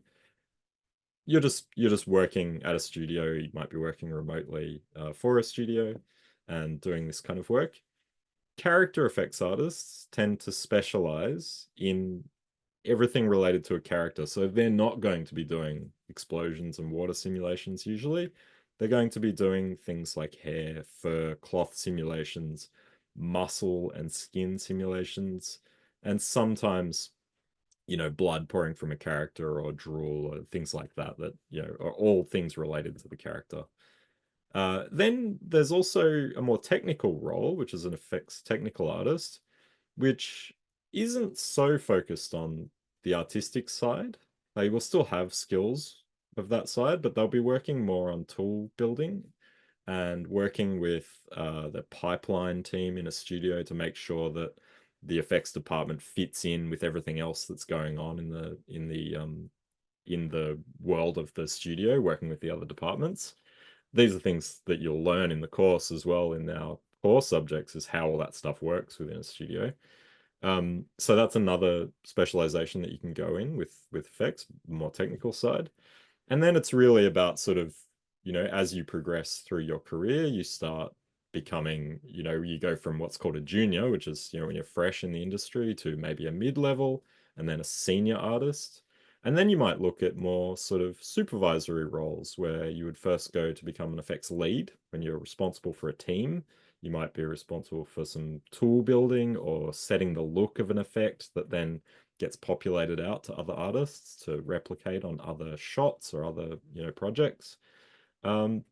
And then, you know, on to a supervisor where you're not really working on a show necessarily or a project. You're sort of just supervising the team, making sure they have the assets that they need. They've got all this sort of, you know, all the tools, everything's working, and looking at it on a more management sort of area. And, you know, like I said, effects, really, you're learning 3D skills. So you can take that into anywhere. You know, I've had so many different careers across my history of using 3D that just because you say I'm going to be an effects artist doesn't mean you have to stay that way. You could go and do just about anything with these skills. And that's what I really like about Houdini as a software, is it's so powerful and it can be used across just about every discipline. So yeah, you know, the possibilities are endless. In our effects major, we start off with teaching you the basics of Houdini, basically just giving you a really fundamental understanding of how it works. If you've never used it before, we show you how the UI works, you know, right up. So we're getting you sort of used to how everything works. If you've already used it before, then you can just blast through that stuff. And then we start introducing the fundamental sort of tools that we use in visual effects. So we learn particles, we learn how to move and manipulate geometry, we learn a bit of animation as well, because animation is, you know, really important in this industry. We need to be able to make things move. A lot of the time we're simulating those things, but sometimes it's easier just to, you know, hand animate something and move it into place. So we need to learn how to do that. In the first trimester, we look at just about every sort of simulation type, just to give you a little taste, but we don't go in depth into it. We just sort of show you how it works, create some fun stuff to get you started.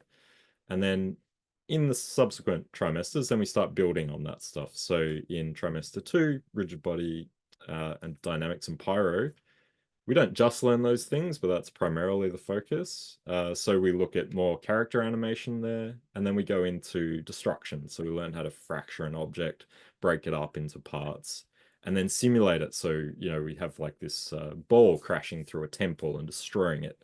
So we show you how to set that up. The focus is always on these projects as well about how it's done in industry. We have a, you know, very specific focus about there are all sorts of different ways to do things, but this is the way that it's actually being done in the industry. So you'll see a lot of tutorials out there telling you, you know, some ways of doing things, but we're focused on how it's actually done. From doing that destruction simulation, we then build on that with another simulation type, which is pyro, which is not just fire, it's smoke, it's dust, it's explosions, it's anything kind of volumetric like clouds. So we build on that, we add dust to it and we add debris. And then we sort of leave that project behind, we wrap that up, and that's a really nice portfolio piece. And then we move on to fire. We set a room on fire. We start doing a really cool explosion sequence kind of based on Star Wars with exploding spaceships. And that's kind of the end of that's sort of the diploma level exit. Then for the bachelor, we keep going and we look at 2 more main simulation types, which is liquids. So that's anything from, you know, water, blood, viscous stuff like slime, all sorts of different things that you can do. Anything you can imagine that's kind of gooey and liquidy, oceans and splashes. So we spend a full 6 weeks looking at that because it's a really important part, and you know, one of the most fun parts, I think, of simulating in visual effects. And then we move on to vellum, which is an incredibly powerful tool, and it's useful across lots of different industries. Vellum is the sort of main cloth solver, cloth and soft body solver within Houdini. So simulating cloth for characters, simulating hair. You can do soft bodies, so simulating things that are kind of squishy and soft, bounce around. You can also simulate fluids with it. You can simulate grains, so characters walking through sand, walking through snow. It's a really, really powerful toolkit. So we spend another 6 weeks just working on that. And by the end of that, we've got another couple of great projects for our portfolio as well. Then we keep going and we just keep getting more and more advanced, and we start sort of, for the first 3 trimesters, we're sort of, we're teaching you tutorials and we're showing you how to make projects. But then as we go further, we sort of let you do a little bit more. And that's really where hopefully the learning happens and you're challenged to create things on your own. We're there to support you and answer any questions, and we show you the techniques on how to do it, but then we also let you implement it into your own projects. And hopefully that allows you to create something really unique, which is very important for creating a portfolio that stands out. So in trimester 4, effects in production, we start to look at some of the specific ways that we work within the industry, how we work with assets, how we composite, all the way through we're learning compositing, but we specifically start to look at how do we integrate things into footage? So how do we make the thing that we've made look really realistic? How do we get it to sync up and match the footage that we're trying to integrate it in? That's definitely more of a film thing. We also look at how to create custom tools that we could then, send to somebody else. Hey, I've made this thing that can help us generate something, and you can get someone else to use it. Then we keep going in advanced effects production, where we continue to look at how we can push our effects even further. We look at realistic lighting. We look further at compositing, integration, camera tracking, and we just keep pushing the level at which we're working. By the end, you should have a complete comprehensive knowledge of how to be an effects artist working in either film or games. And then we finish that off with a capstone project, which is basically looking at all our past projects, revisiting them, polishing them, and if we have time, working on a final project which can just further highlight our skills and give us something really great to present to the industry. So I'm here to answer questions. So if you have any questions about effects, you still don't know what it is, please feel free to post them in the chat or the Q&A. And I'm happy to answer questions about it. Awesome. Thanks. Cheers, Daniel. Turns out it's more than just blowing stuff up. Yeah, that's right. Right, so our last course preview is our newest course that we're offering, which Simon will tell you all about. Yeah, thanks. So this is the real-time department, and we are the last one of the departments to talk, but I find it kind of works well because it's a bit of a catch-all for various career types that kind of build upon a lot of the other departments that are around here, and the kind of students that take this type of course that we find on the non-accredited version tend to come from all different aspects and all different directions. So it's an interesting direction for a course. It's not like your typical known sort of pathway, and what it offers is like a lot of different directions, but focusing on the technical aspect of it. So we're looking to make technical artists out of the course, but in the process, our focus or our center piece is going to be about storytelling and in the real-time environment. So let me talk about what real-time is, because I know a lot of people ask that question because it seems like a very buzzword, and virtual production doesn't really mean anything. But the idea of what real-time is you're actually just rendering your final image really fast. So it's rendering at 30, 60 frames a second, and you're getting those final images as soon as you want them. So it opens up the window for making iteration and changes to what your artwork is without having to wait to see what the computer is going to calculate it as.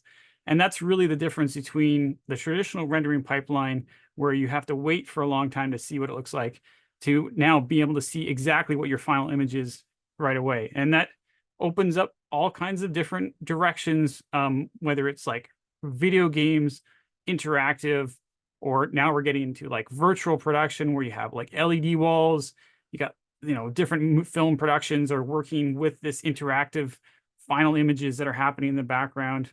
And then you can also just render these into still images and turn them into like a traditional kind of workflow where you go into a post-processing, doing various post effects to your still images. So there's this huge range of different output you can do inside of this. And the engine that we're talking about in this case is going to be Unreal 5, even though this is technically like real-time refers to any kind of real-time engine, really.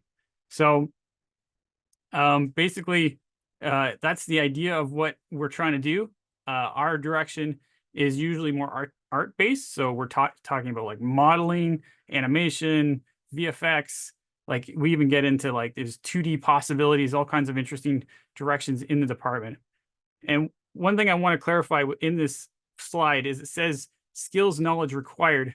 It's not really like required to get into the course because we're going to teach you a lot of these skills. It's more like these are the skills that you're going to need to get a career or like to be successful in this type of career. So like things like, asset creation.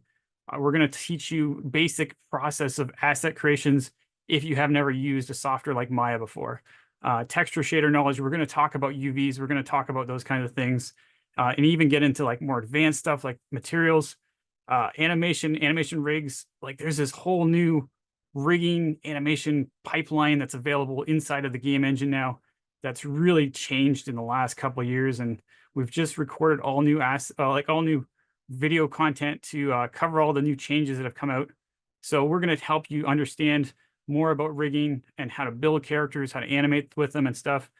Scripting knowledge. I mean, basically, if you hear about blueprints, you're doing scripting languages through visual nodes. So they're thinking programmatically, but using like, visual based stuff. We talk a lot about the different elements of making things work technically from that perspective. And then, industry processes and pipelines. We try to bring in lots of different experienced mentors from different perspectives. So, there's so many different types of careers. So whether you're an technical animator or you're a technical artist, you're a technical VFX artist, like there's all these different elements that come together. So the idea of bringing those experienced people into creating the content was a big priority for us, and make sure that they talk about how they experience and how they solve their problems in the video content that you're learning. And then the mentors that you're going to be with will know and help you through those different types of problems. It's a really challenging time in the industry for the sake of the changes that are happening and rapid progression in the industry. So it's very challenging for us as instructors to make sure that we're on top of it, to be able to share that with you. But I think that's where the real core of your ability to be able to be employable is be able to stay on top of that edge of knowledge and change that's happening right now. So that's why this is kind of an exciting department, because we're really trying to capture that and make sure that the technical aspect of your abilities are being able to be pushed forward. So we use different types of software, like we got Unreal Engine 5, but artists will be using Motion Builder, Gaia's for environments like landscape sort of stuff, Substance Painter for texturing, Maya. We even have EmberGen now inside of our curriculum to be able to help build VFX and particles and stuff. So there's lots of different types of softwares coming together to build this course curriculum together. So this is the kind of outputs we have. It's a little bit different than what these are like still images of beautiful environments, and the modeling pathway can also build beautiful still images of environments in Unreal. So there's very similar parallels when you're looking at still images, but the difference is we're talking about motion, interactivity, cinematography, camera work, turning that into a live scene and bringing it to life. So it's not just a still image. And I think that's one of the important differences between what our department does versus the advanced modeling and that kind of thing. So you can see we have a bunch of different career paths. If we were to actually list out all the different types of careers you could have here, it would just go like off the page, because there's just so many different types of titles. And like people are kind of just inventing titles because, we haven't really fully figured out what everybody's called to do whatever they're doing. But you can see it jumps into film nowadays. We've got games, we've got commercial industry. There's all kinds of different fields that this possibility of this kind of career path can bring you. And our focus mostly is making sure that you're tech savvy to be able to know how to get the job done. And somebody can sit you down and say, can you solve this problem? And you can sit down and know what to do to troubleshoot, problem solve to make it happen for them. So here's our course pathway. Our first term isn't even using Unreal yet. We're just talking about Maya. We're talking about modeling, animation, UVs. Like we do it in a fairly short window. It's just like, let's make sure everyone understands the fundamentals of how assets and models are created, how to make your own, how to work with them, how to animate, how to do a little bit of rigging, that kind of stuff, all within that first 12 weeks before we even touch the real-time software. Then the second term, we go, okay, this is Unreal Engine. And like Unreal Engine is made for a team of 100 people, and they all have their different aspects in that engine. So it's really complicated and it's super overwhelming. And you can get down rabbit holes all over the place thinking you're trying to solve something and you realize it's like just the tip of the iceberg. So we try to provide a nice clean pathway for you so that it's just, we're going to teach you what we need to know today. Let's talk about it. What we need to do tomorrow, let's talk about it. And you build yourself up to a point where you start to see how you can actually build your own cinematic scenes and storytelling within this environment. So once we get past the introduction, which is literally we're talking about materials and VFX and characters and animation and rigging, like we're just jumping across all the different little areas. We get into world building. So then we just focus on world building. And that's just talking about how to get your environments to look good, dealing with the technical aspects, lighting, that kind of stuff, and not worrying about the modeling aspect, just focusing on making sure you block out and get your scenes laid out for good storytelling ability. And then we get into real-time cinematography. We talk about cameras, like detailed about cameras and cinematography principles, virtual like production sort of area, VCams, that kind of thing, discussing how to do camera tracking, previs blockouts. These are very common job types that you'll find in this industry. And then we get into advanced material development, which is like, we have some really awesome mentors, technical artists, mentors that we brought in that are helping us build this curriculum. And it's like a really nice layout of advanced materials, very well explained, but also very good about talking about the mathematics behind it. And then we get into Niagara. So we talk about Niagara effects, discussing the how to implement it, how to add stuff, make your own custom volume effects and stuff like that, and like destructibles, that kind of thing. So we cover that topic pretty thoroughly. Again, bringing in a mentor who works full-time in that kind of career path, making sure that that's all well explained. And then we do our capstone. So our capstone is really like, what is it you want to do out of this? Where do you want to become a specialty technical artist in that particular aspect? Or do you want to be a generalist? And like, that's a very common thing too. And how are you going to tell your story? How are you going to be able to provide value to the production in your own aspect that works best? And sometimes people pull experience they had in previous careers. And, there's all kinds of different ways that you can do that and provide value for what you're going to do as a job. There is a little asterisk at the bottom that says subject to validation. We did pass this course for it's just been sort of changed and adjusted to all the changes that we've been doing and sent off for approval. So we haven't actually got that approved. So if the title changes or something like, it'll just be cosmetic change, then don't be too surprised. It'll be still the same course. We're just making sure that this all gets officially passed. Awesome. Cheers, Simon. And a second thanks to all the heads and mentors that have we've been through all the topics. Just so much awesome, exciting stuff. Makes me want to spend all my time reading the content instead of doing the dean job, because there's just so much awesome stuff to go and look around. So the next section of our open day today is talking about our community. So with an online school, our community is really important in order to make you feel like you're part of something bigger and not just sat in your bedroom at home watching videos of these guys talking to you about your subjects. There's more to life as a CG Spectrum student than that. And we're going to hear a little bit more about that when we bring in our alumni panelists in a moment. But the key thing that we want to kind of make clear to you is you will be part of a big community of people online. We currently use Slack to host our community, and we have a bustling community of artists, animators, modelers, game designers, all throwing their work in progress work out, giving each other critique and support. We have an excellent team of TAs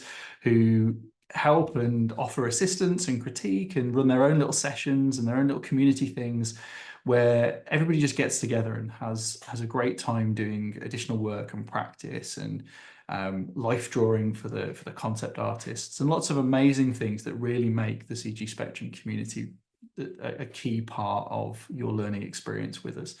You also have access to tech support from the team, as well as access to all of us. And that's another great thing within the community, is that we are all within it. So you have access to all of the mentors, all of the heads of departments, myself, everybody. Nobody can hide behind a metaphorical door like we can anywhere else. So you can quite literally just drop us a message, and everybody's super helpful and always ready to help.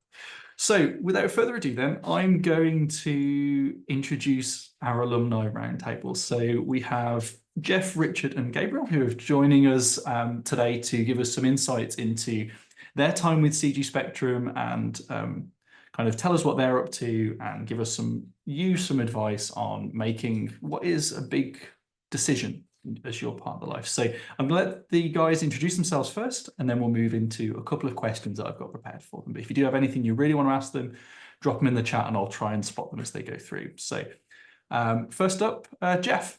Thank you. Yeah, so as you mentioned, my name is Jeff Duran. I own my own game studio called Little Grim Entertainment, but I'm also working in the industry as a AAA game programmer and UI programmer. I've actually been in the industry a really long time. I joined CG Spectrum in 2021, I believe, for their programming course. But I was kind of a unique case because I'd actually worked in the industry since about 2010. And during that time, just different roles, QA, production, all sorts of things. I also am a trained 3D modeler and animator. So I had a lot of kind of different skill sets coming into CG Spectrum, and I wasn't new to the industry and production when I first came in, but I was new to programming. It wasn't something I had ever done before. So I wanted to go to a place. I knew games, this is where I wanted to end up, of course. So I wanted to come to a place. I knew if I was going to learn programming, I didn't want to do like calculators and boring software and stuff like that. I knew I wanted to learn it to make games. And so when I saw the course at CG Spectrum, that was very appealing to me. But yeah, as I mentioned, I've worked in the industry since 2010. I've worked for companies like Gearbox Software on Borderlands 2, Duke Nukem Forever, and Aliens Colonial Marines. I've also worked for Bethesda on the VR ports for Fallout and Skyrim.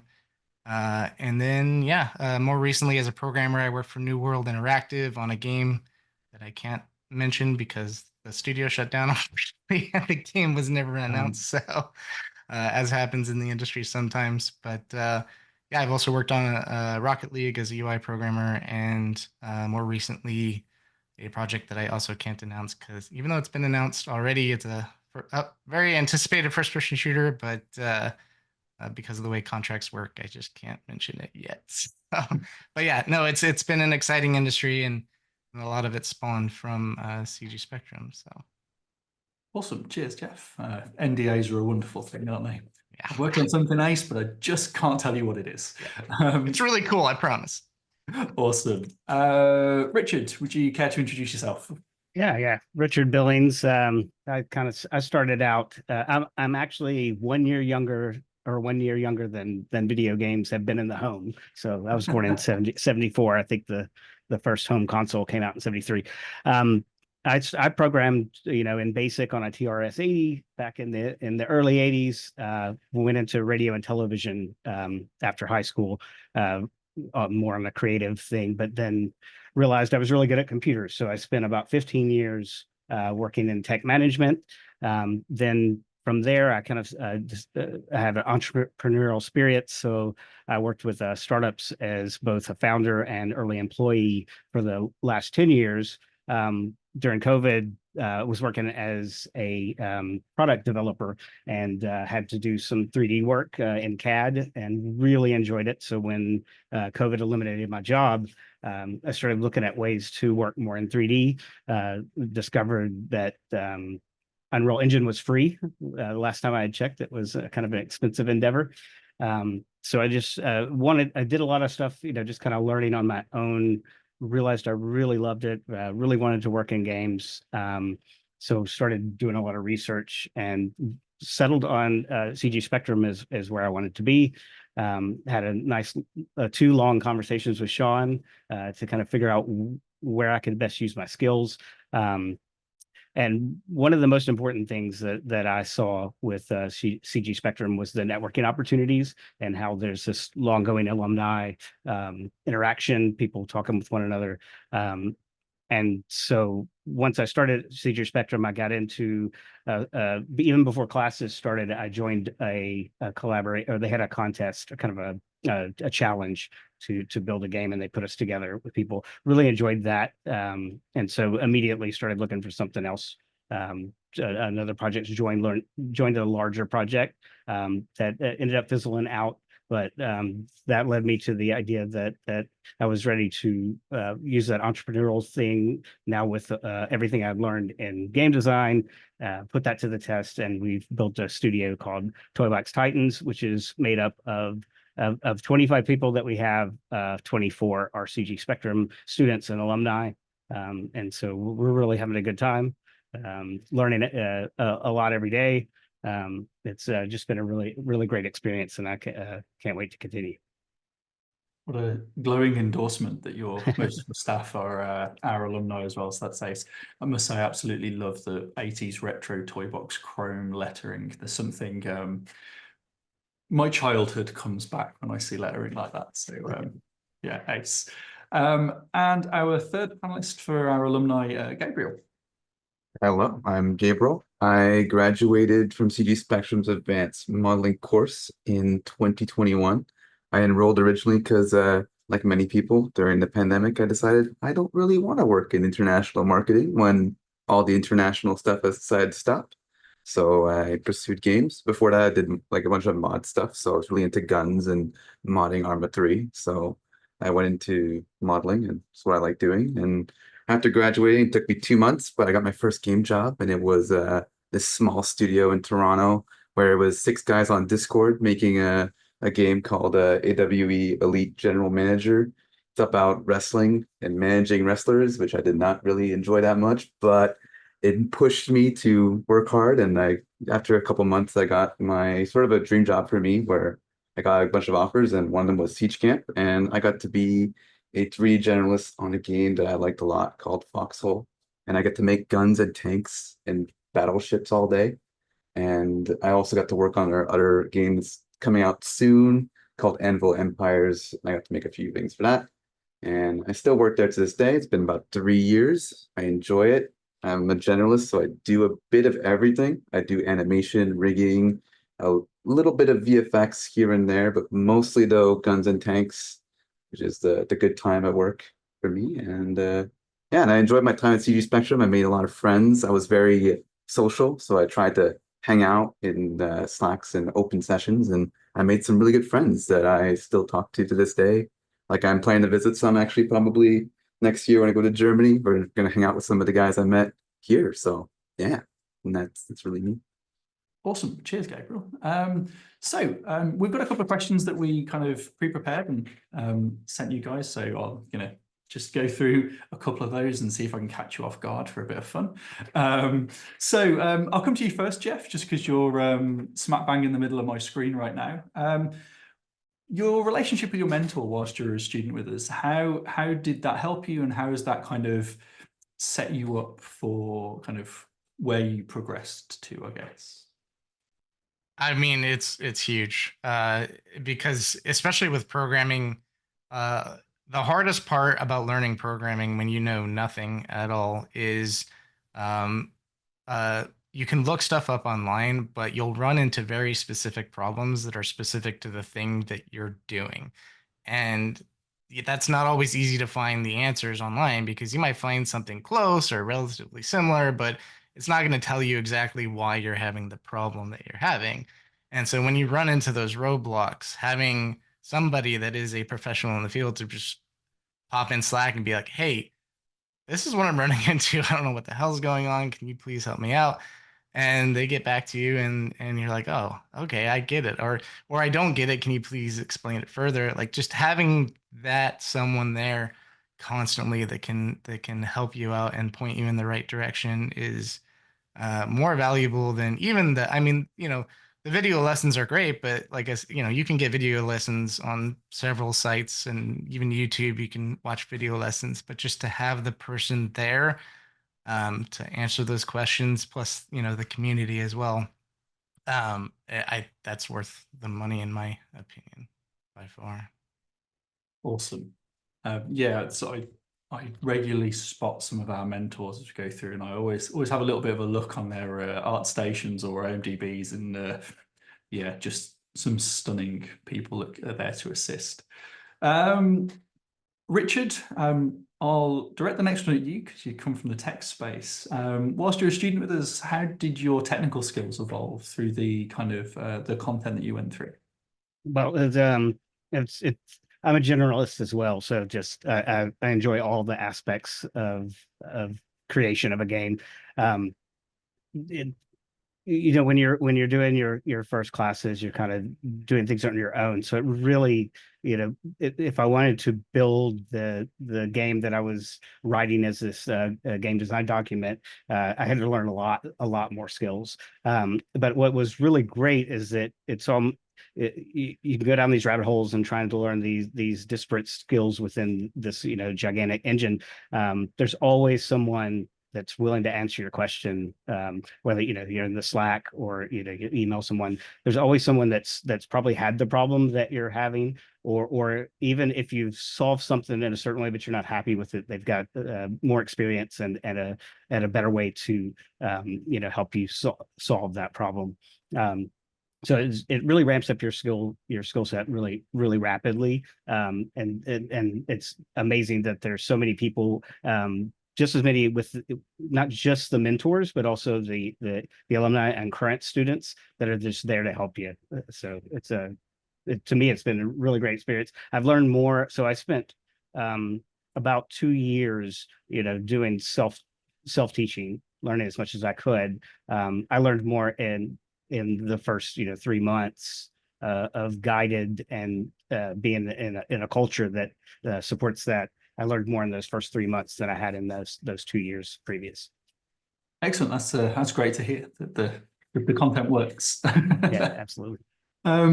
Gabriel, you mentioned in your intro that you were very social and you engaged a lot with the community. So I wonder if you could kind of expand on that, and sort of how did the community help you grow, support your studies, and get you to kind of where you are now? Sure. The first few months I didn't really try, but a couple of months in, I was like, I'm gonna try just be social. So Slack came out with a new feature, it was like Huddle. It's kind of old now. It's an old feature now, but it was new. But when I had it, and you would just jump into like any channel could turn into like a chat room. And I would just say, hey, I'm gonna hang out here and do my work on my portfolio. If anyone wants to join in, I don't care what program you're in, we can just hang out. And sometimes people would join, sometimes people wouldn't join, but usually you get one or two, and then when one or two join, more will come. And then we just all started talking, and it was just really fun getting a second pair of eyes sometimes. Like there was a time where I was working on this like environment for a scene, and I kind of did not notice that everything was out of scale until someone pointed it out to me, because I was like so pigeonholed into that scene. So yeah, just been people are very nice and friendly. And then you could see them also in the open sessions that some mentors have, and you're like, oh, it's that guy I met the other day. So yeah. Awesome. Yeah, that collective critical eye is always really helpful to kind of make sure everyone's on track and not going a rabbit hole. And yeah, huddles are a great part of the community. I love dropping in on random ones and just kind of seeing what everyone's up to, because they're awesome. What else shall I ask you from my list? So I guess I'll move on to what is probably quite a bit of a cliche question, I guess. But and I'll go through each of you because you can all offer probably a different insight. But If you were to give yourself, before you started, one piece of advice to get the most out of CG Spectrum or to help you make that decision, what would it be? So we'll start with Jeff. Be much more active, honestly, in the community. And I started to towards the end. In fact, I ended up becoming the first programming TA for the school. And so unfortunately, there wasn't a programming TA when I was there because I was the first. But just posting my work a little bit more and trying to get feedback from the community, because that is very much you'll find that I think my biggest advice to anybody is networking is probably one of the biggest things you can do for yourself, aside from practicing your trade and learning your tool. But networking is really, really huge, because the first job I got as a programmer was because Firas, who's the head programmer of the programming department here at the school, he posted on LinkedIn a job that he knew the technical director there. And I saw it, and I was about to graduate, and I reached out to Firas. I was like, "Hey, would you mind throwing my name, reaching out to that guy and letting him know I'm going to apply?" And he did, and they got back to me right away, and yeah, I got the job. It was just an insane timing, and I actually had the job a week before I finished the course. So it was it was all because of networking. It was because I took the time to get to know Firas and other mentors and other students, and you just never know your contacts who will have the right position for you. So yeah, just be involved as much as you can. There's so, especially now with the TAs and the programming TAs are still there. And there's so much more like the huddles and all that stuff that they're doing now. There are so many opportunities for you to learn and grow as a student at CG Spectrum within the community, outside of just watching the videos. So yeah, that would be what I would say. Awesome. To myself. Cheers, Jeff. No, that's a great story that about finding that first programming role as well. Richard. Yeah, I agree with Jeff. Make sure that you're active in the community. One thing that I would say is join collaborations, often. The one thing you're going to end up having to do is create things for other people. That's how that's what your job is going to be. So once you get into a collaboration scenario, it's not about just you creating everything. It's getting instructions from a team, and figuring out workflows. That was one of the things that took us the longest time to kind of figure out, because we're not industry veterans. We don't know what workflows look like. I'm not an animator, so we have 2D animation in our game. So as part of our game, I'm not an animator, so I don't know how long things take, and how the processes work. So I would suggest getting into as many collaborations with, and the larger the better, because you will learn those pipelines, your expectations. You'll learn how to take critiques, and how to understand how long something takes. That's really hard to you can think it in your head, but it's really hard to understand how long a certain design process or anything takes until you've actually done that, and you've worked, especially when you're working with other people, and what things slow people down. So I would suggest, I would have suggested to myself to get into as many collaboration opportunities as possible. Awesome. Yeah. So community, engage with it and collaborate. Ace. Gabriel. For me, I guess I stole mine. God damn it! I'm kidding. The other two that the thing I would do is learn how to manage your time very well, because you are, at the end of the day, the most accountable is to you. And you get basically your input will dictate your output. And something that I learned early on was that you have to learn how to manage your schedule if you want to achieve your goal of graduating and getting a game job.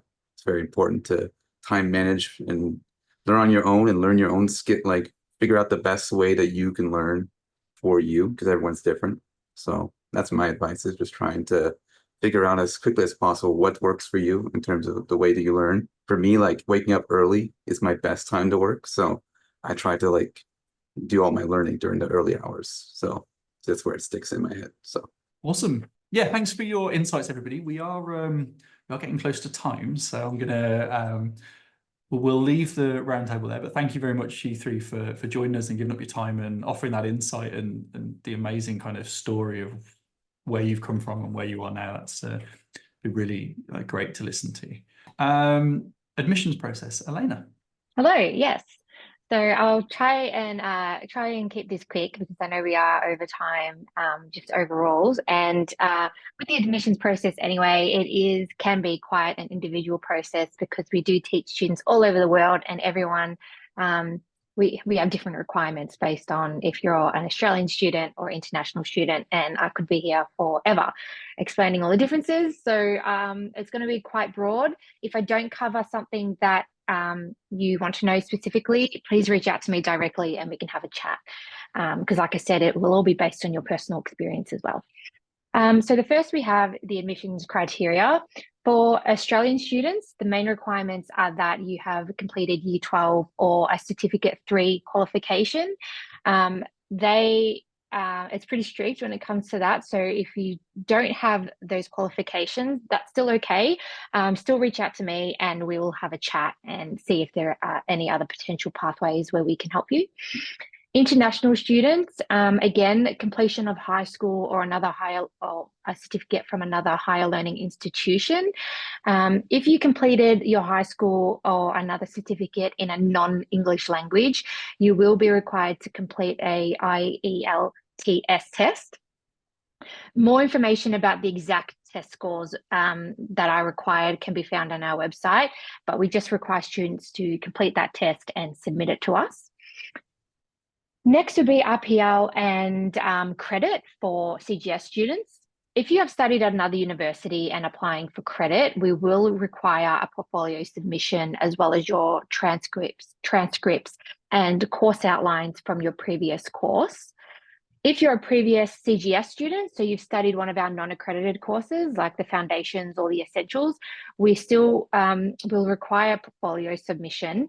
And please note that applying for credit does not guarantee that it will be granted. It will all be based on the assessment of your folio and whether any of the subjects that you have done, say at another university, can be transferable.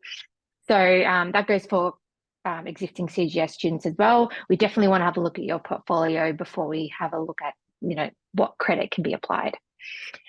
With the application process, to apply, it's very easy. If you head to our website, in the top right-hand corner, there's a Get Started button.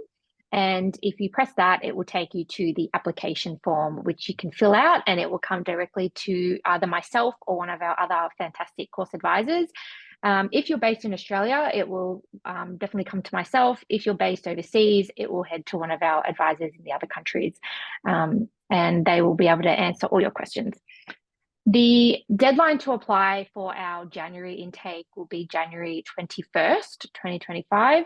So we still have a while yet, but we always say the sooner the better because we definitely want to lock in your spot and ensure that you're given the class times that you want as well. Tuition. Now, the bachelor degree is for 2025. Anyone who's watching this might want to write it down, but the bachelor degree is 59,976 AUD for local students. So that's Australian for local students. It is 59,976 US dollars for all international students. The diploma will be 19,992 Australian dollars for local students and the same amount in USD for international students. You can also find these prices on our website under the tuition and payment options tab, and you'll also find the non-accredited course prices on there as well. With regards to financial aid, as we're currently registered in Australia, unfortunately at the moment, we're unable to offer financial aid for international students, but we are looking into a few different avenues within the US and the UK, so just watch this space. And for Australian students, we do have the option, or they have the option to apply for fee help, which is the Australian version of financial aid. fee help is very similar to HEX in that the Australian government will provide you a loan to pay for the course. Once you have graduated and gained full-time employment and earn above a certain threshold, repayments are then deducted from your monthly salary. However, in order to be eligible for fee help, you also need to either completed Year 12 or at least a Certificate 3, and you also need to be an Australian citizen. So they're just kind of the overall broad admission requirements. Again, if you have any specific questions, please contact me directly and I can definitely help you out. And yeah, that's all from me. Cheers, Elena. Thank you very much. Yeah, just to kind of just grab a couple of things out of the chat. If you aren't quite a standard applicant in that you don't necessarily meet those things, certainly reach out to Elena and the team. They will give you all the time in the world to work out how we can get you into our courses and what you need to do to qualify. So there is no disqualifying factors, just things for us to explore. Awesome. So if you want to learn more or reach out or find us on various things, there's a whole bunch of links on screen now to our website, our various social medias. I think that top one's TikTok. I'm not entirely sure. I'm a little bit too old for TikTok. It's just loud. And Instagram, Facebook, LinkedIn, and other things. You can also find us on YouTube. YouTube has a great bunch of videos from our mentors and various alumni and things, and heads of department talking about all sorts of fun things, including Gen AI and the effects that it could have on the industry and all those sorts of things, where you can just learn a little bit more about the subjects which we are teaching.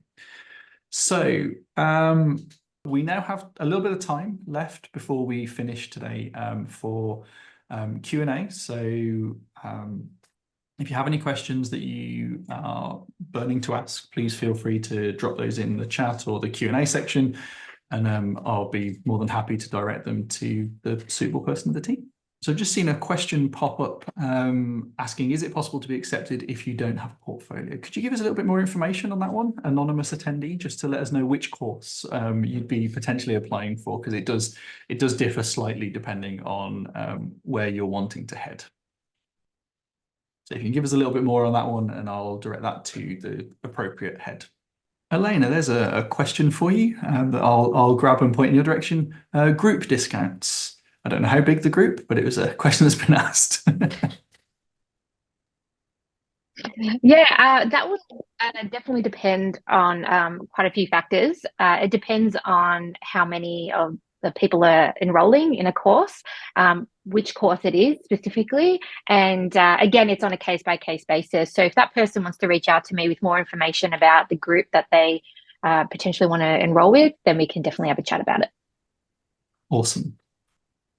It is quite fun seeing siblings go through the course and see the rivalry as they try and outdo each other. So maybe there's some more of those waiting to join us. Albert, I can see a couple of questions that you've asked in the chat, specifically around specific styles of games. So you've mentioned 2.5D games like Doom, Mario Kart, and Wolfenstein, and also kind of 1-bit styles. Troy, if he's still around, might be able to answer those about kind of, do we look into those kind of specific styled games? Troy, you still with us? Yeah. No, we don't really in the games course, 95% or more of the industry is really in 3D, stuff like that. The older style games, the game engines, the technology, all that stuff is fairly antiquated and not really taught, or used much anymore. So yeah, there's a few indie games out there that do it and stuff, but it's a lot harder. Some games fake it, and they'll use a 3D engine and stuff, and they'll kind of make it look like it's there, but really it's a lot harder to make those kinds of games. So we focus predominantly on how to get a job in the industry and, and how to get you kind of that best chance of getting a job. So we kind of, you'll make first person shooters, for example, in the game design group or, the department, and programming and stuff, but you're not, so you are making a shooter, but really using 3D technology, not the 2.5D stuff. It just requires too much art, and that's really the big thing. So when you do see games that might look like it these days, most of them are actually 3D engines, maybe with a cell shader or something like that, that kind of makes them look like they're 2D, but it's really a 3D engine. And that's the most efficient, effective way to make those kinds of games these days. So, you could still really do that if you wanted to, but again, it's a lot harder than you think to do the 2D, the old school 2D games. So you really fake it through 3D these days. Cheers, Troy. Yeah, some colleagues of mine in my last job had built a very kind of 2.5D-esque shooter entirely in Unreal. So the skills that you'll learn here will facilitate you to do that. You may just have to go and bend a few rules and try some neat little tricks to pull off that same style. So hopefully that answered your question.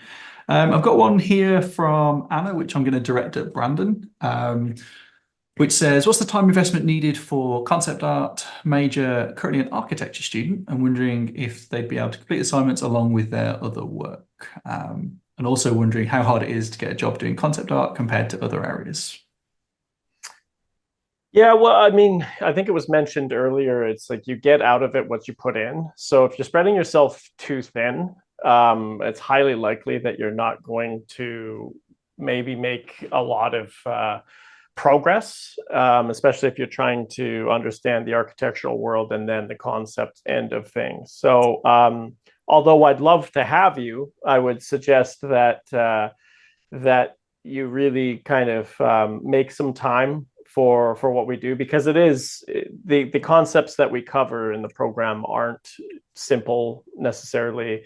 And they do take practice. They do take the mileage, is what we call it, is the mileage of you drawing, fixing, redrawing, repainting, whatever it is, to make sure that the things look good, that they communicate what they need to. And that's just, you do have to dedicate time. So I've had other people try and go through the course when they're doing other things, and they tend to struggle, I'll be honest with you. So I would say that, it's a fairly significant time investment for the degree program. Absolutely. So there's another part of that. How hard is it to get a job? Yeah, how hard to get a job, yeah. I mean, it's a lot of people like drawing.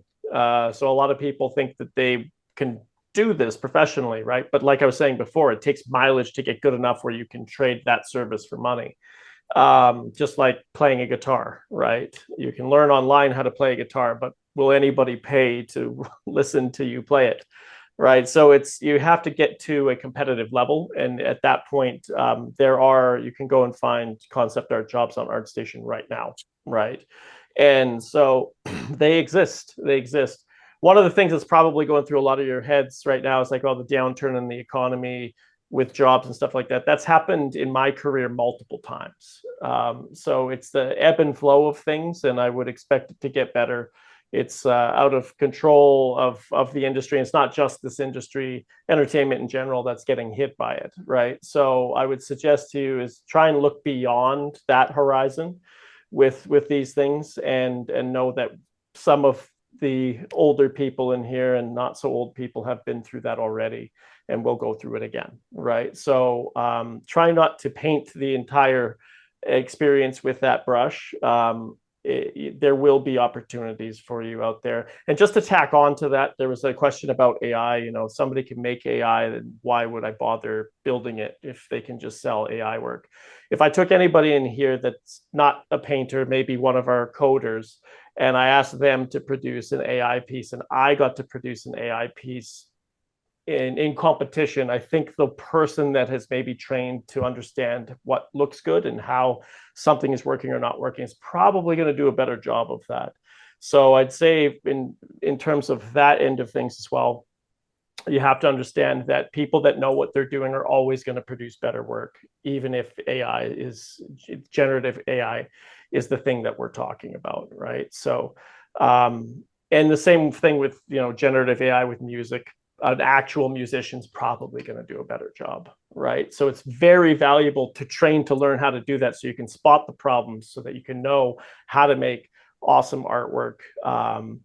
And then AI as a tool can be something, as a concept artist, that you can use to help generate ideas and inspiration, not necessarily to be derivative, but to produce awesome artwork out the other side. So hopefully that answers some of those questions in there. Awesome. I've got one more for you, which was the portfolio question. So is it possible to be accepted if you don't have a portfolio for concept art and illustration? Now, I already know the answer is kind of no. So I'm going to shift it and say, what would you be looking for in a portfolio of work in order to be accepted onto concept art majors?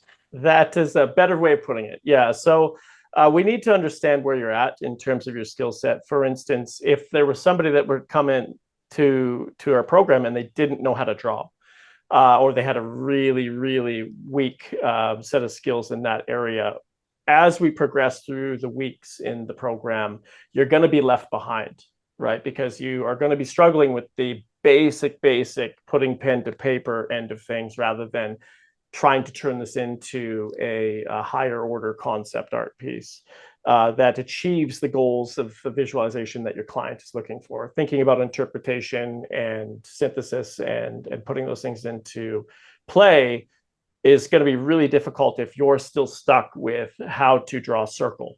You know, I'm obviously kind of being hyperbolic here, but if you've never done that, it would, you know, probably be difficult for you, and that would probably be something, the reason why you wouldn't have a portfolio.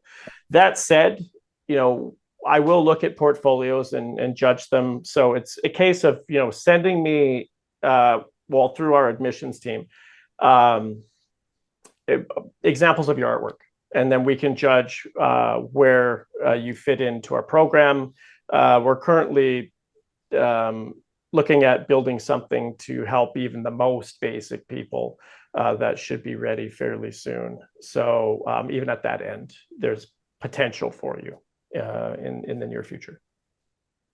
Absolutely. Cheers, Brandon. Jeff, I think, wanted to add something to the portfolio question. So, Jeff? Yeah, and this is an important lesson I learned through, and it kind of touches on the comment made earlier about collaboration as well.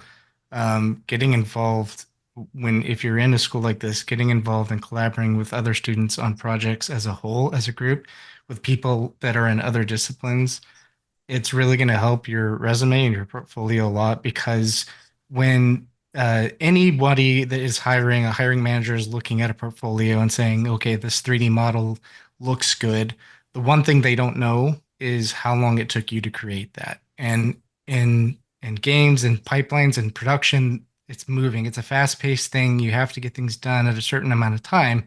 And while you produce something that looked great and it's posted on your ArtStation, that doesn't tell them that you did it in a reasonable time frame, or you went through the whole paces, because it's a very much a back and forth thing where, yeah, you created the model, but it still has to go through rigging, then it has to be animated, and maybe your topology wasn't good enough for the rig itself and needs to be altered, and it can get to an animator that goes, oh, the rig won't do this, and the rigger goes, oh, it's because this topology doesn't, and then it goes all the way back to modeling, right? And so having collaborated and have some sort of like output as a group shows a hiring manager that you went through those paces, that you did all those steps. And that does mean a lot it boosts you up in comparison to somebody that might be of equal skill in terms of their portfolio. It shows that, oh, you've already done this. You've went through the paces and produced something. So that would be my recommendation. Awesome. Cheers, Jeff. I'm going to ask just one last question that we've got. Oh, we'll ask one more, which I'm going to aim at Hassan, assuming he's still with us. What is needed in a portfolio for 3D modeling, specifically environment art? Now, I don't know whether this is to join the course or after it. So if you could give us kind of a brief answer for both sides, that would be great. So if you're joining, we will check your portfolio, and if we can give you any extra credit, we will give you the extra credit so you don't have to start from the beginning.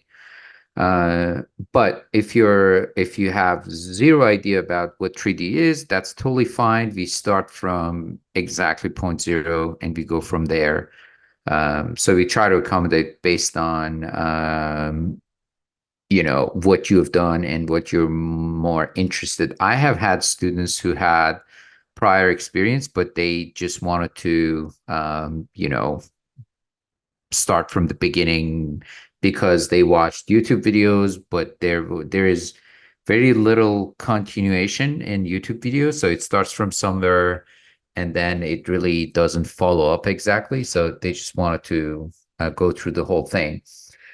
If you're asking in terms of what is needed to get a job in your portfolio, first of all, you only need an ArtStation portfolio.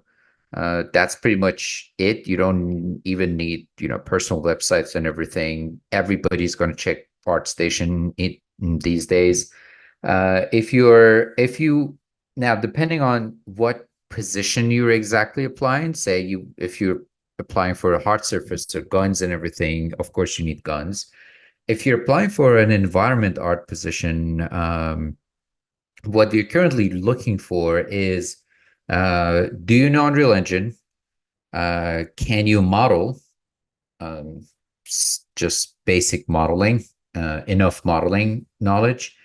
Can you make textures, and can you bake textures in Substance Painter? So if you're looking at primarily Maya or Blender, Unreal Engine, Substance Painter, which is an Adobe product, just like Photoshop, but it is specifically for texturing. ZBrush. And these are the software that you're looking for, and this is exactly what we are teaching in our course. And then we want to see modular kits, we want to see props, we want to see texture creation, and we want to see you have the basic information about how to make a game environment, pretty much. And I like to break things down into very simple questions. And the question I have when I look at somebody's portfolio is, can this person make a prop so I can use it in a game? Right. So, and the answer to that is in our content, pretty much. Awesome. Yeah, I think that's a good key message, that what you need in that portfolio to nail that first job, you can learn here, and we can take you on that journey from beginning to end to get you ready. I think now would be a good time to draw it to close. We've actually covered all of the questions, either via kind of text responses from the team or in the live Q&A. So yeah, all that's left to do is leave you with the websites and things once more. Thank you to all of the panelists, so all of the mentors, heads of departments, our alumni, our support team that have been beavering away. Oh, there they are, all on screen now. All of you, thank you very much for joining us this morning, evening, afternoon, whatever time it might be. Thank you, everybody, and thank you for those of you who have joined us, students, potential students and applicants. We look forward to teaching you soon. Thank you very much. Bye, everybody.